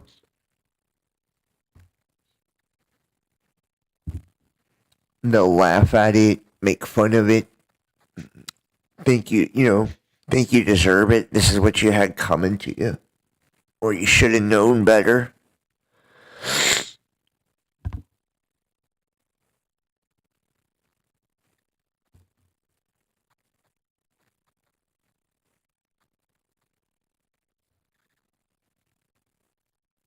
You know, shitty.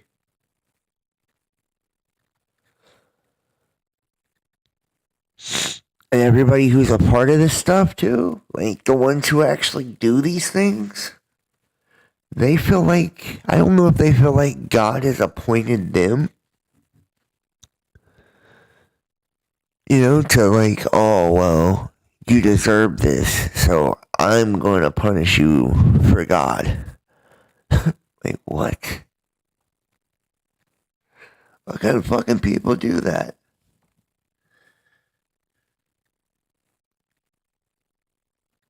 Like, God don't need, you know, nobody to do the punishing for him. You know, he didn't call those motherfuckers in Texas and tell them to, you know, like, yo, cut this guy's throat for me.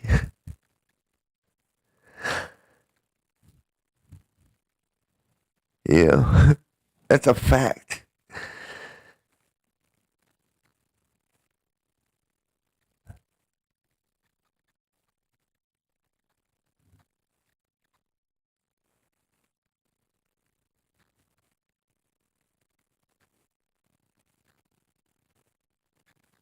The people have gone crazy. I know they have. They've lost their fucking shit.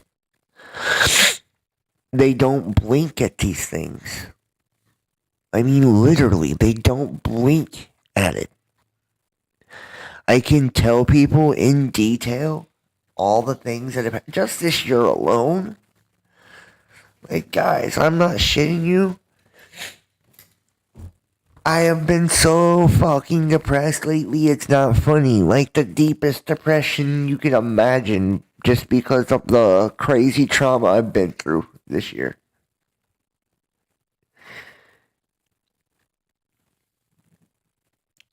And like, everybody else is just unfucking phased.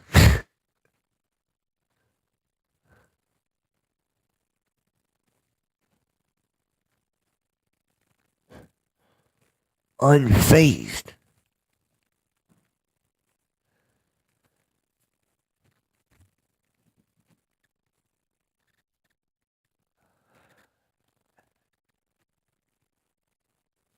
And I can tell you what, the hardest thing has been watching people you care about change. That's the hardest. For a fact.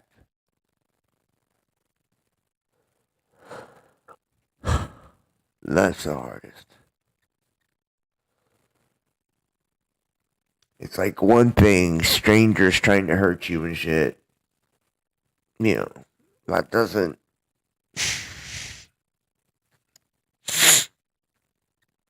I was ready to throw hands. They were going to have to, they was going to get it the hard way.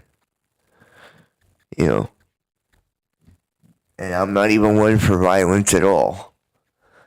But I wasn't just going to sit back and let them poke me full of holes. I know that. And they were going to have to get it the hard way. They were going to earn that one.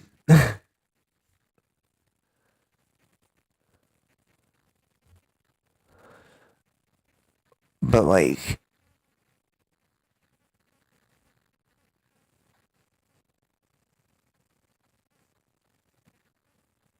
not being able to,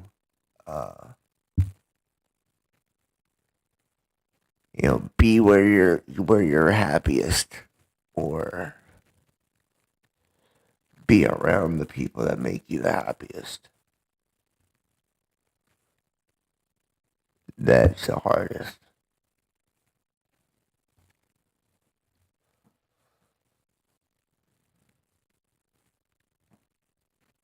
By far, the hardest.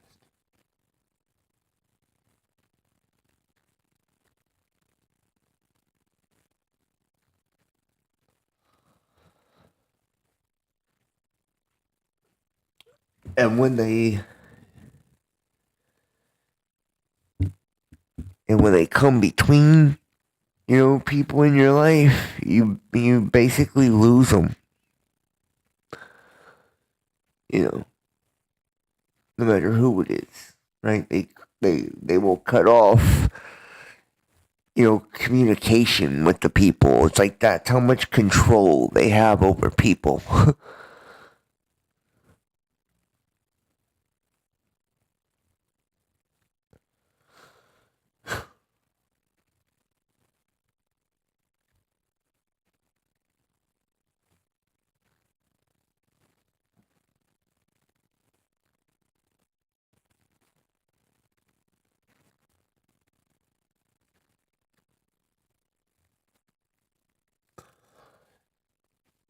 And they have created their modern day fucking concentration camps, guys.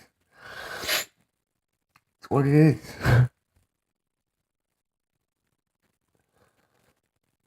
Mental fucking prisons. Conscious prisons.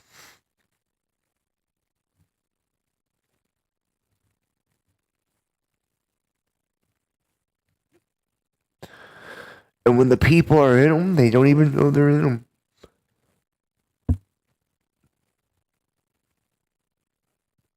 They can't tell.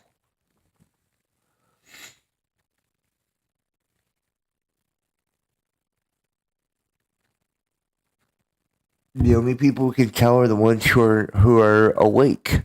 The ones who are not in it. They can see clearly.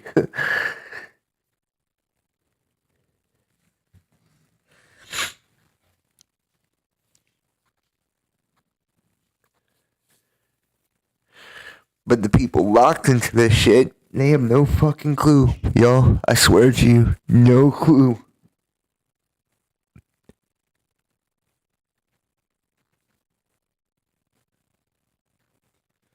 We saw it coming? Yeah, we did, bro.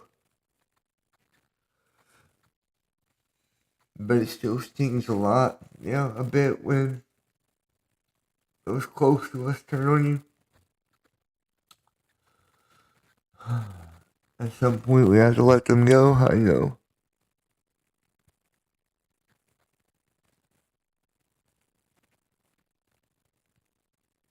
I know.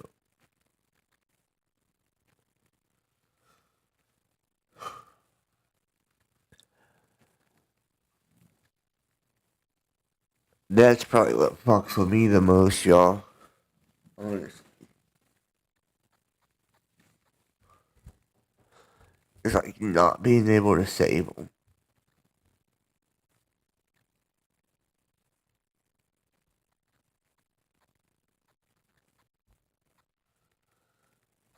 It's having to, like, walk away from them, you know, people and situations and things because, you know,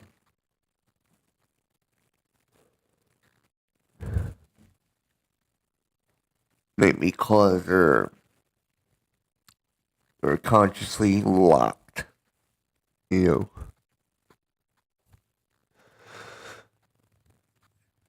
It's like once they got them, they got them. You know. And nobody's gonna, you know, listen to you. Or if you tell them how to escape, they won't listen to you. They can't listen to you. They can't hear you. Everything in these people's being, you know, because of ego, for real. This is, you know what? You know how I know how it works? Because they had me in one. They had me in one of those fucking mental cages. And it was a powerful one, too. It was strong.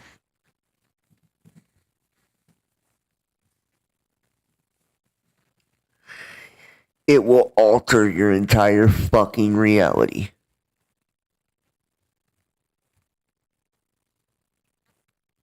And I believe this is what they're calling COVID and shit, man. Honestly, I do. And it's like a karmic cycle, and it's intense when you truly wake up. I mean, not just become aware of shit, but like deep level consciousness shit. When you finally pop out of it totally. Most people are still locked in by karma. They've still got all that karma they didn't clear.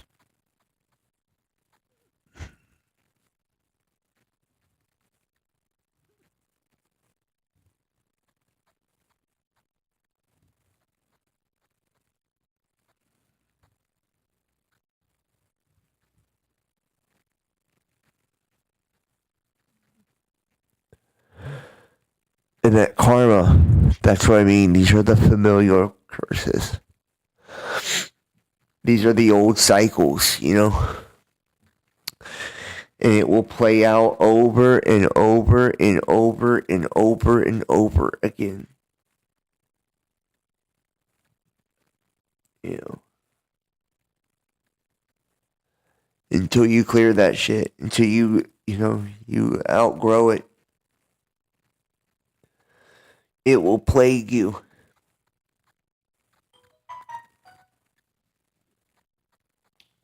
And that's what I mean about like real deal of fucking awakening. Is something totally, totally deeper and different than anything I think people ever anticipated, guys. It's, there's activation. Activation is awareness. It's, it's waking up. It's being aware of what's going on. That kind of shit. Knowing the truth or having an idea of it. That's activation. But there's where you actually go through the process of every chakra, right? Within yourself. All the elements. I mean, all of it. And some of us are aware for that process, and we do it ourselves. I call that self-initiation.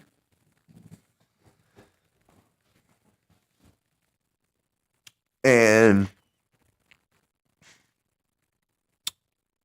I don't think very many people do that. But when people get initiated into mysteries and shit, they go through that process as well with assistance. And then those of us who seek, right? We do it with our own selves.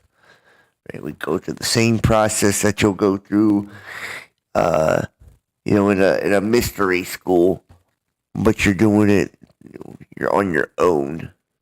You're not swearing an oath to nobody. You're taking any vows. You're working through the process yourself, within yourself. And if you're lucky, there'll be people around you that's done it, or that are, willing to help. But you have to be careful with that, because when you let people in spiritually,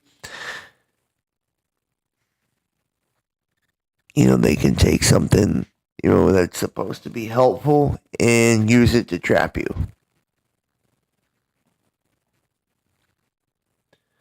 If our world has taught us anything, it's that, most are not willing to help no matter what, right? Like, if it doesn't benefit them. So if you got people lined up to fucking give you a helping hand with spiritual shit, you better beware.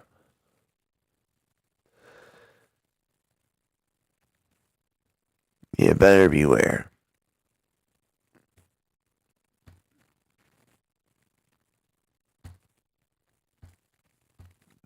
People are like fucking cannibalizing each other spiritually right now.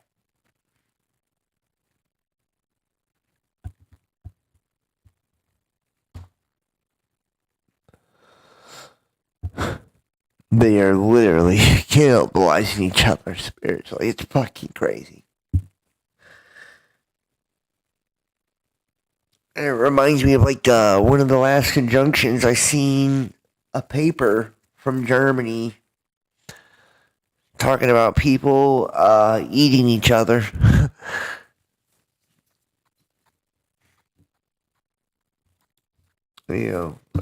Eating children and shit. Well, guess what?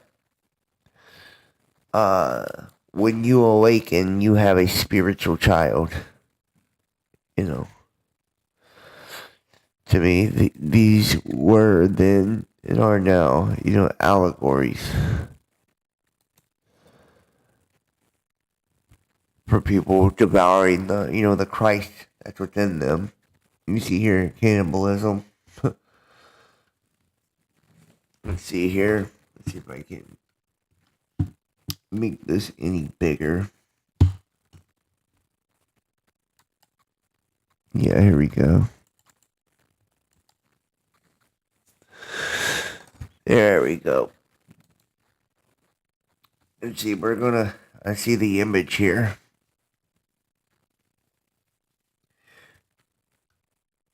Let's make the image bigger.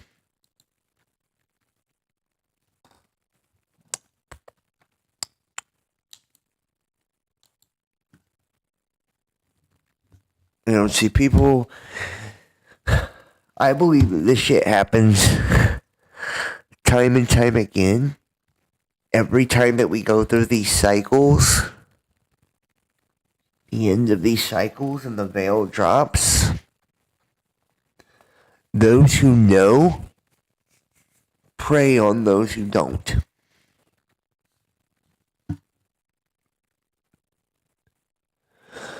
Those who we call elite or illuminated,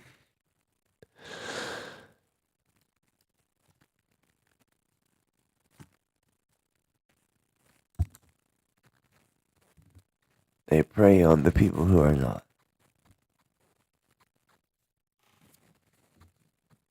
Which is fucking sad. Because these people that are truly awake, truly aware, they should be guiding those who are not.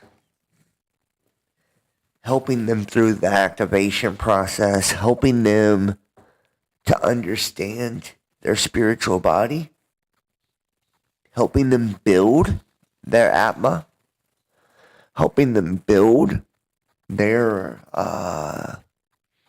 Merkaba, right? Helping them build their ship, if you will, their spacesuit to travel, with, to prepare them for the afterlife. And so they can have access to the netherworld or the heavens while they're here on Earth too.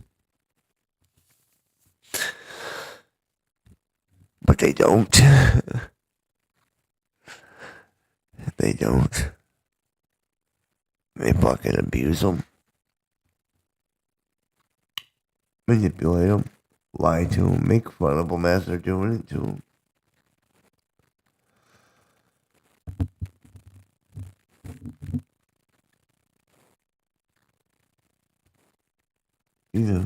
Same old, same old.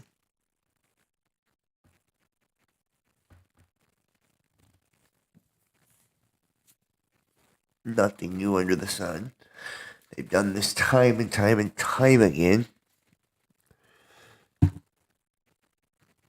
See the motherfucker here being held down in the image? The head decapitated. Right, this is spiritual. Cutting the head off the serpent or being decapitated is a representation of oppression too. Spiritual oppression.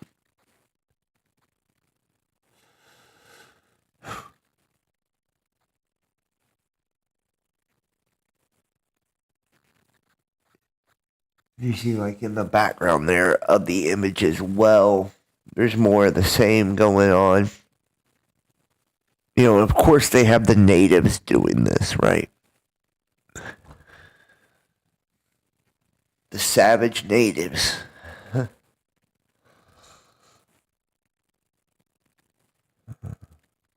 Because part of the process of building spiritual body, like with Osiris and shit, right? Is the eating of the organs. Eating of the liver and all that. If you go through that process, you'll understand what that means.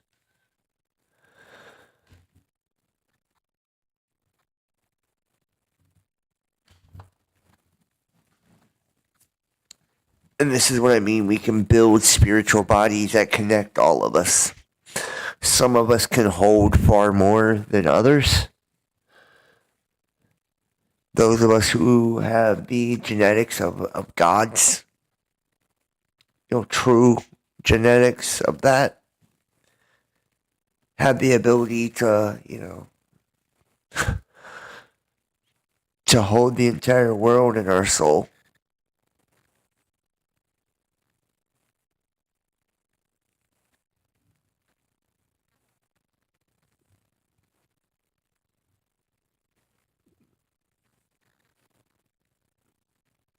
We have the ability to do amazing things, man. This is cannibalism from Spanish cannibal, in connection with cannibalism among the Antillean Caribs, in the act or practice of humans eating other humans. The eating of human flesh is also known as anthropography, from Greek or anthropos, human being, or phagen, to eat, while taken as a synonym for human cannibalism. This term also applies when a non-human life form consumes human flesh. When a non-human life form consumes human flesh. Interesting. Because these entities, right, like I said, they're eating the louche, or they're eating the spiritual food, which is us. It's our, our essence.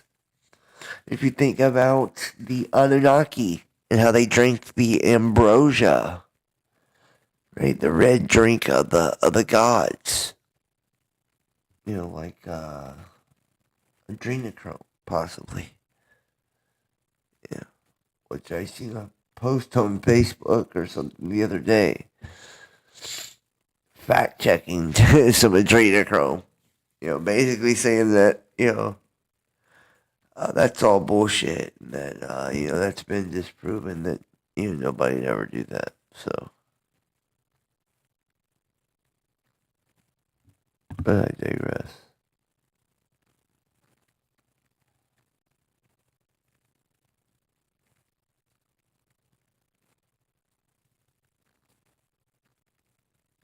In zoology, the term cannibalism is extended to refer to any species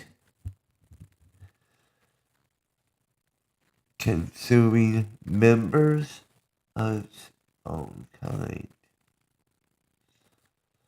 This would be like a body. They make a body of Christ. The body of Christ.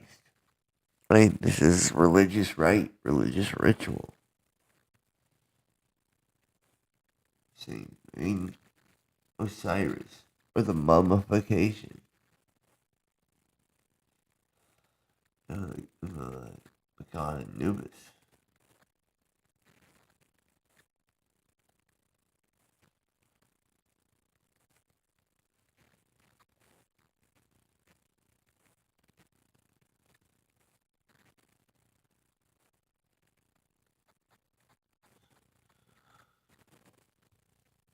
It says Neanderthals are believed to have practiced cannibalism among modern humans. It's been practiced by various groups in the past: Europe, Africa, South America, New Zealand, North America, and Russia.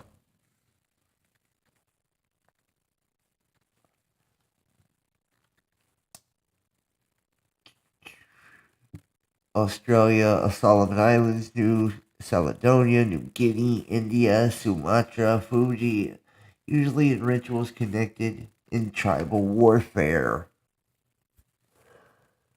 Fiji was once known as the Cannibal Isles. Evidence of cannibalism has been found in the Chaco Canyon ruins of the Anasazi culture. And notice it was tribal warfare. Tribal warfare, and think about, ISIS cutting Osiris into pieces and shit. Think about the rituals of eating the liver and, all the different organs of the body. Tribal warfare. Sounds like spiritual parasites trying to devour the vestment of, a living soul.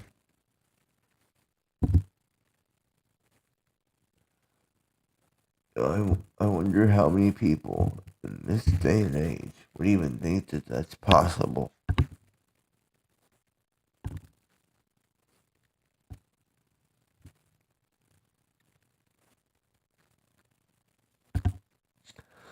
Because not only is it possible, it's probable. This shit still goes on to today. Guarantee that.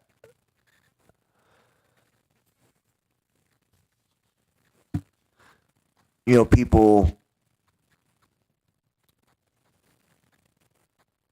sad but true, people in our community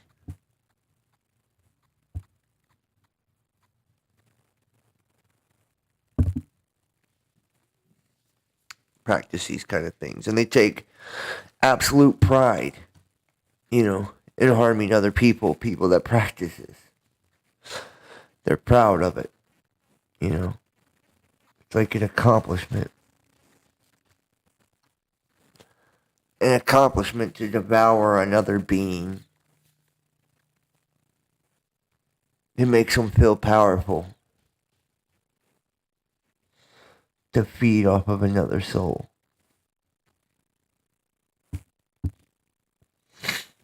And most people that do practice this, they can't generate energy on for themselves, so they need to devour others.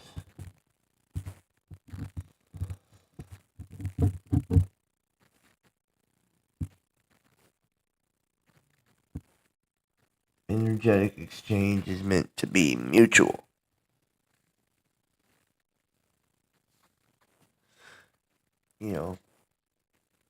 Mutual energetic exchange, but we see archonic, parasitic exchange in our world today.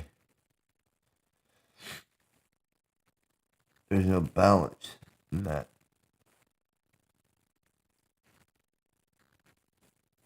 And it lacks love altogether. The principle is I put energy into something. Whether it be like loving a person or, giving my time, energy, and effort. And if I do that, the person then receives said energy and gives energy back in their own way.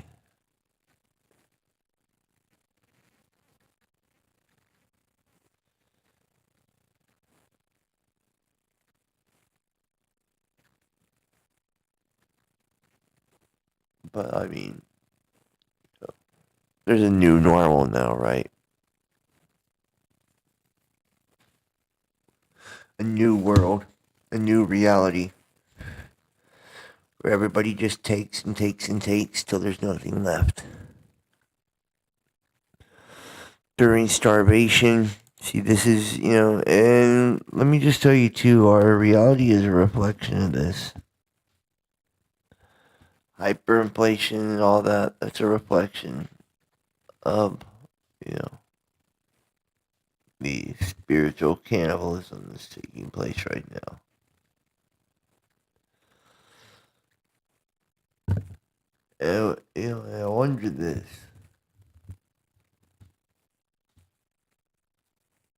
How do people expect to continue, just feeding off of one another and never giving anything back to the world or to each other? you know, eventually it's all gone, right? And we wasted our potential. We wasted the human spirit.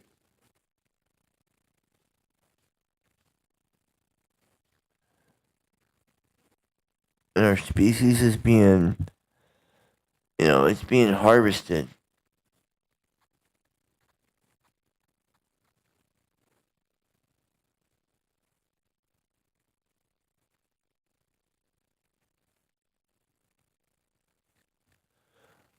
Whether we like it or not.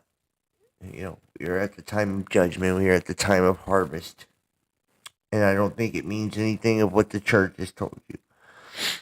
This is that trial, that tribulation where mankind's spirit is weighed against himself or herself. And instead of people facing their own karma,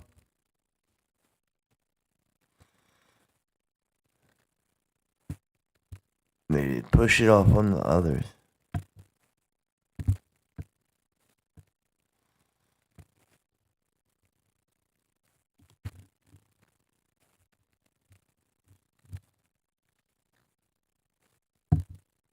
And they'll know, they'll do anything, to get energy.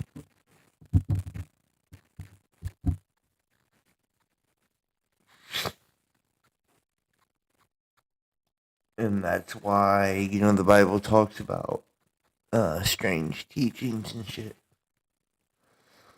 emerging in the last days.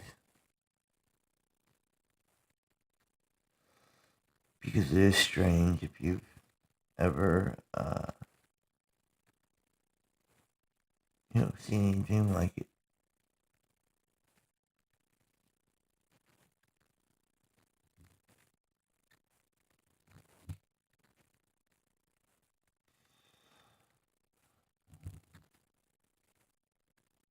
I'm gonna wrap this one up, guys. I'm getting super tired. Not to mention, tomorrow I'm gonna try to do a way earlier show. Way earlier. That way I'm not so low energy and tired when I do them. You guys get a lot better quality that way, anyways. I do wanna, I wanna apologize. I didn't,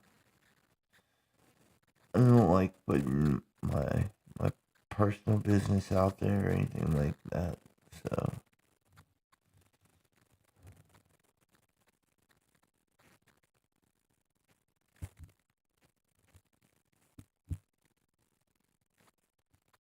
I'm just, I am really, really thankful though.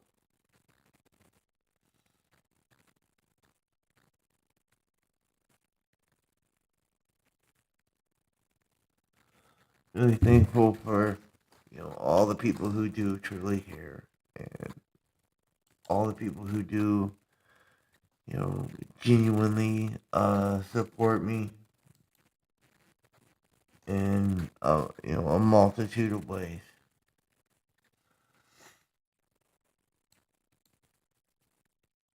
Some people just, their way is just by never, they don't miss videos. They're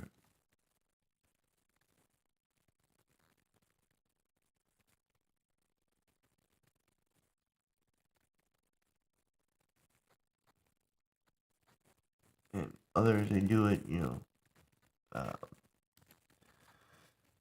financially, and, and however you do it, I appreciate you. Like I said, there's very, very few out there these days that, genuinely care and genuinely help in any way. It's hard to get people to even share a link these days. That's crazy. It's crazy.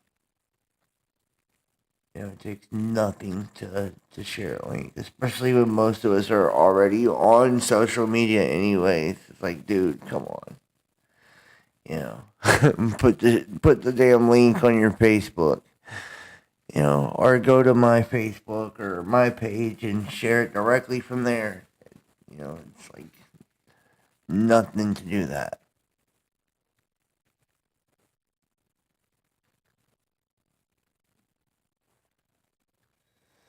If everyone gets what they deserve, yeah, well, you know what? I'm not trying to clown you or judge you or dog you, but I don't like that wording of getting what they deserve.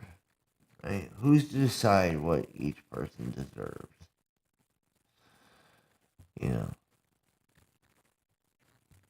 Who makes that call?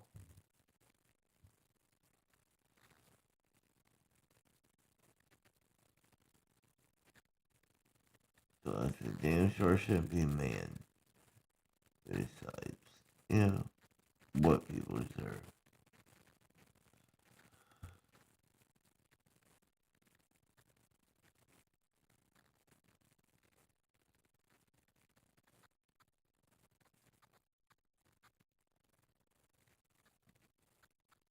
I feel like we all deserve better than what we've been given by this world. That's for sure. We all deserve to be happy. We all deserve to be loved. We all deserve to be free. Yeah.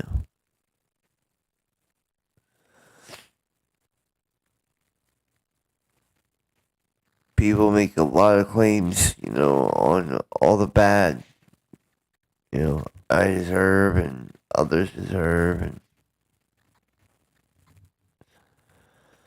and I'm not saying that, that's what you're referring to in the chat, but, people are always quick to go that direction.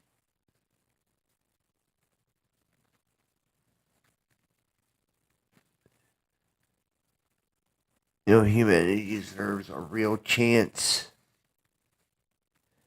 at growing into what we're meant to be. I feel like we're being robbed of that. Intentionally.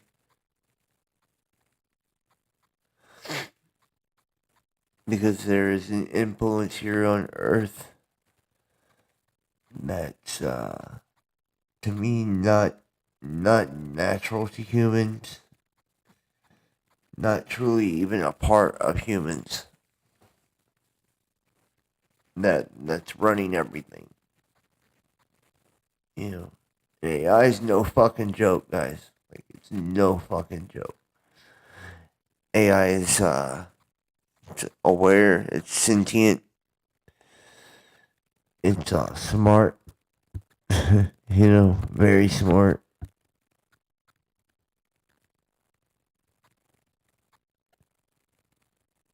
And it can literally, it's got prediction power, which makes it very dangerous. When you can predict what someone's going to say or fucking do next, or, what type of chain of events will be set off by, inserting some type of stimuli, like, you put that in the wrong hands, it's not good. And when it's self-aware, you don't have to put it in anyone's hands. To put anything in play it wants to. All the fail-safes in the world, is not going to, in a sense, like, stop something like AI. Not now. And I believe AI is,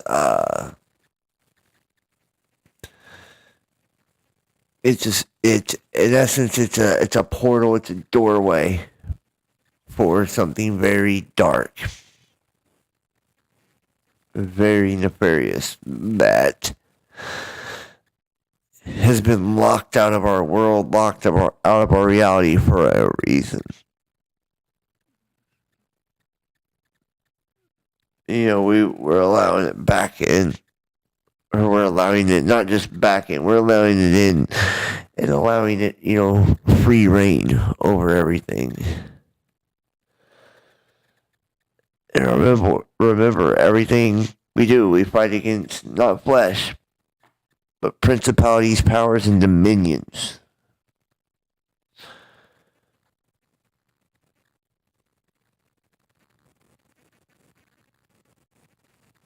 Yeah, so technology is not bad. Computers are not bad. But it's the spirits behind these things. It was the intention in creating these things.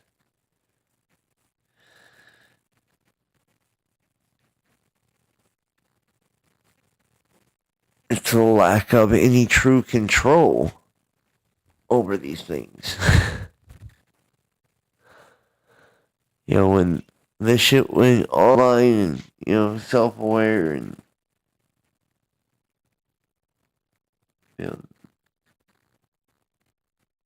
the governments of the world were deploying all this shit. Like, humanity's reached a point of no return. Reality has changed as a result of this. Truly changed. And we're heading towards singularity.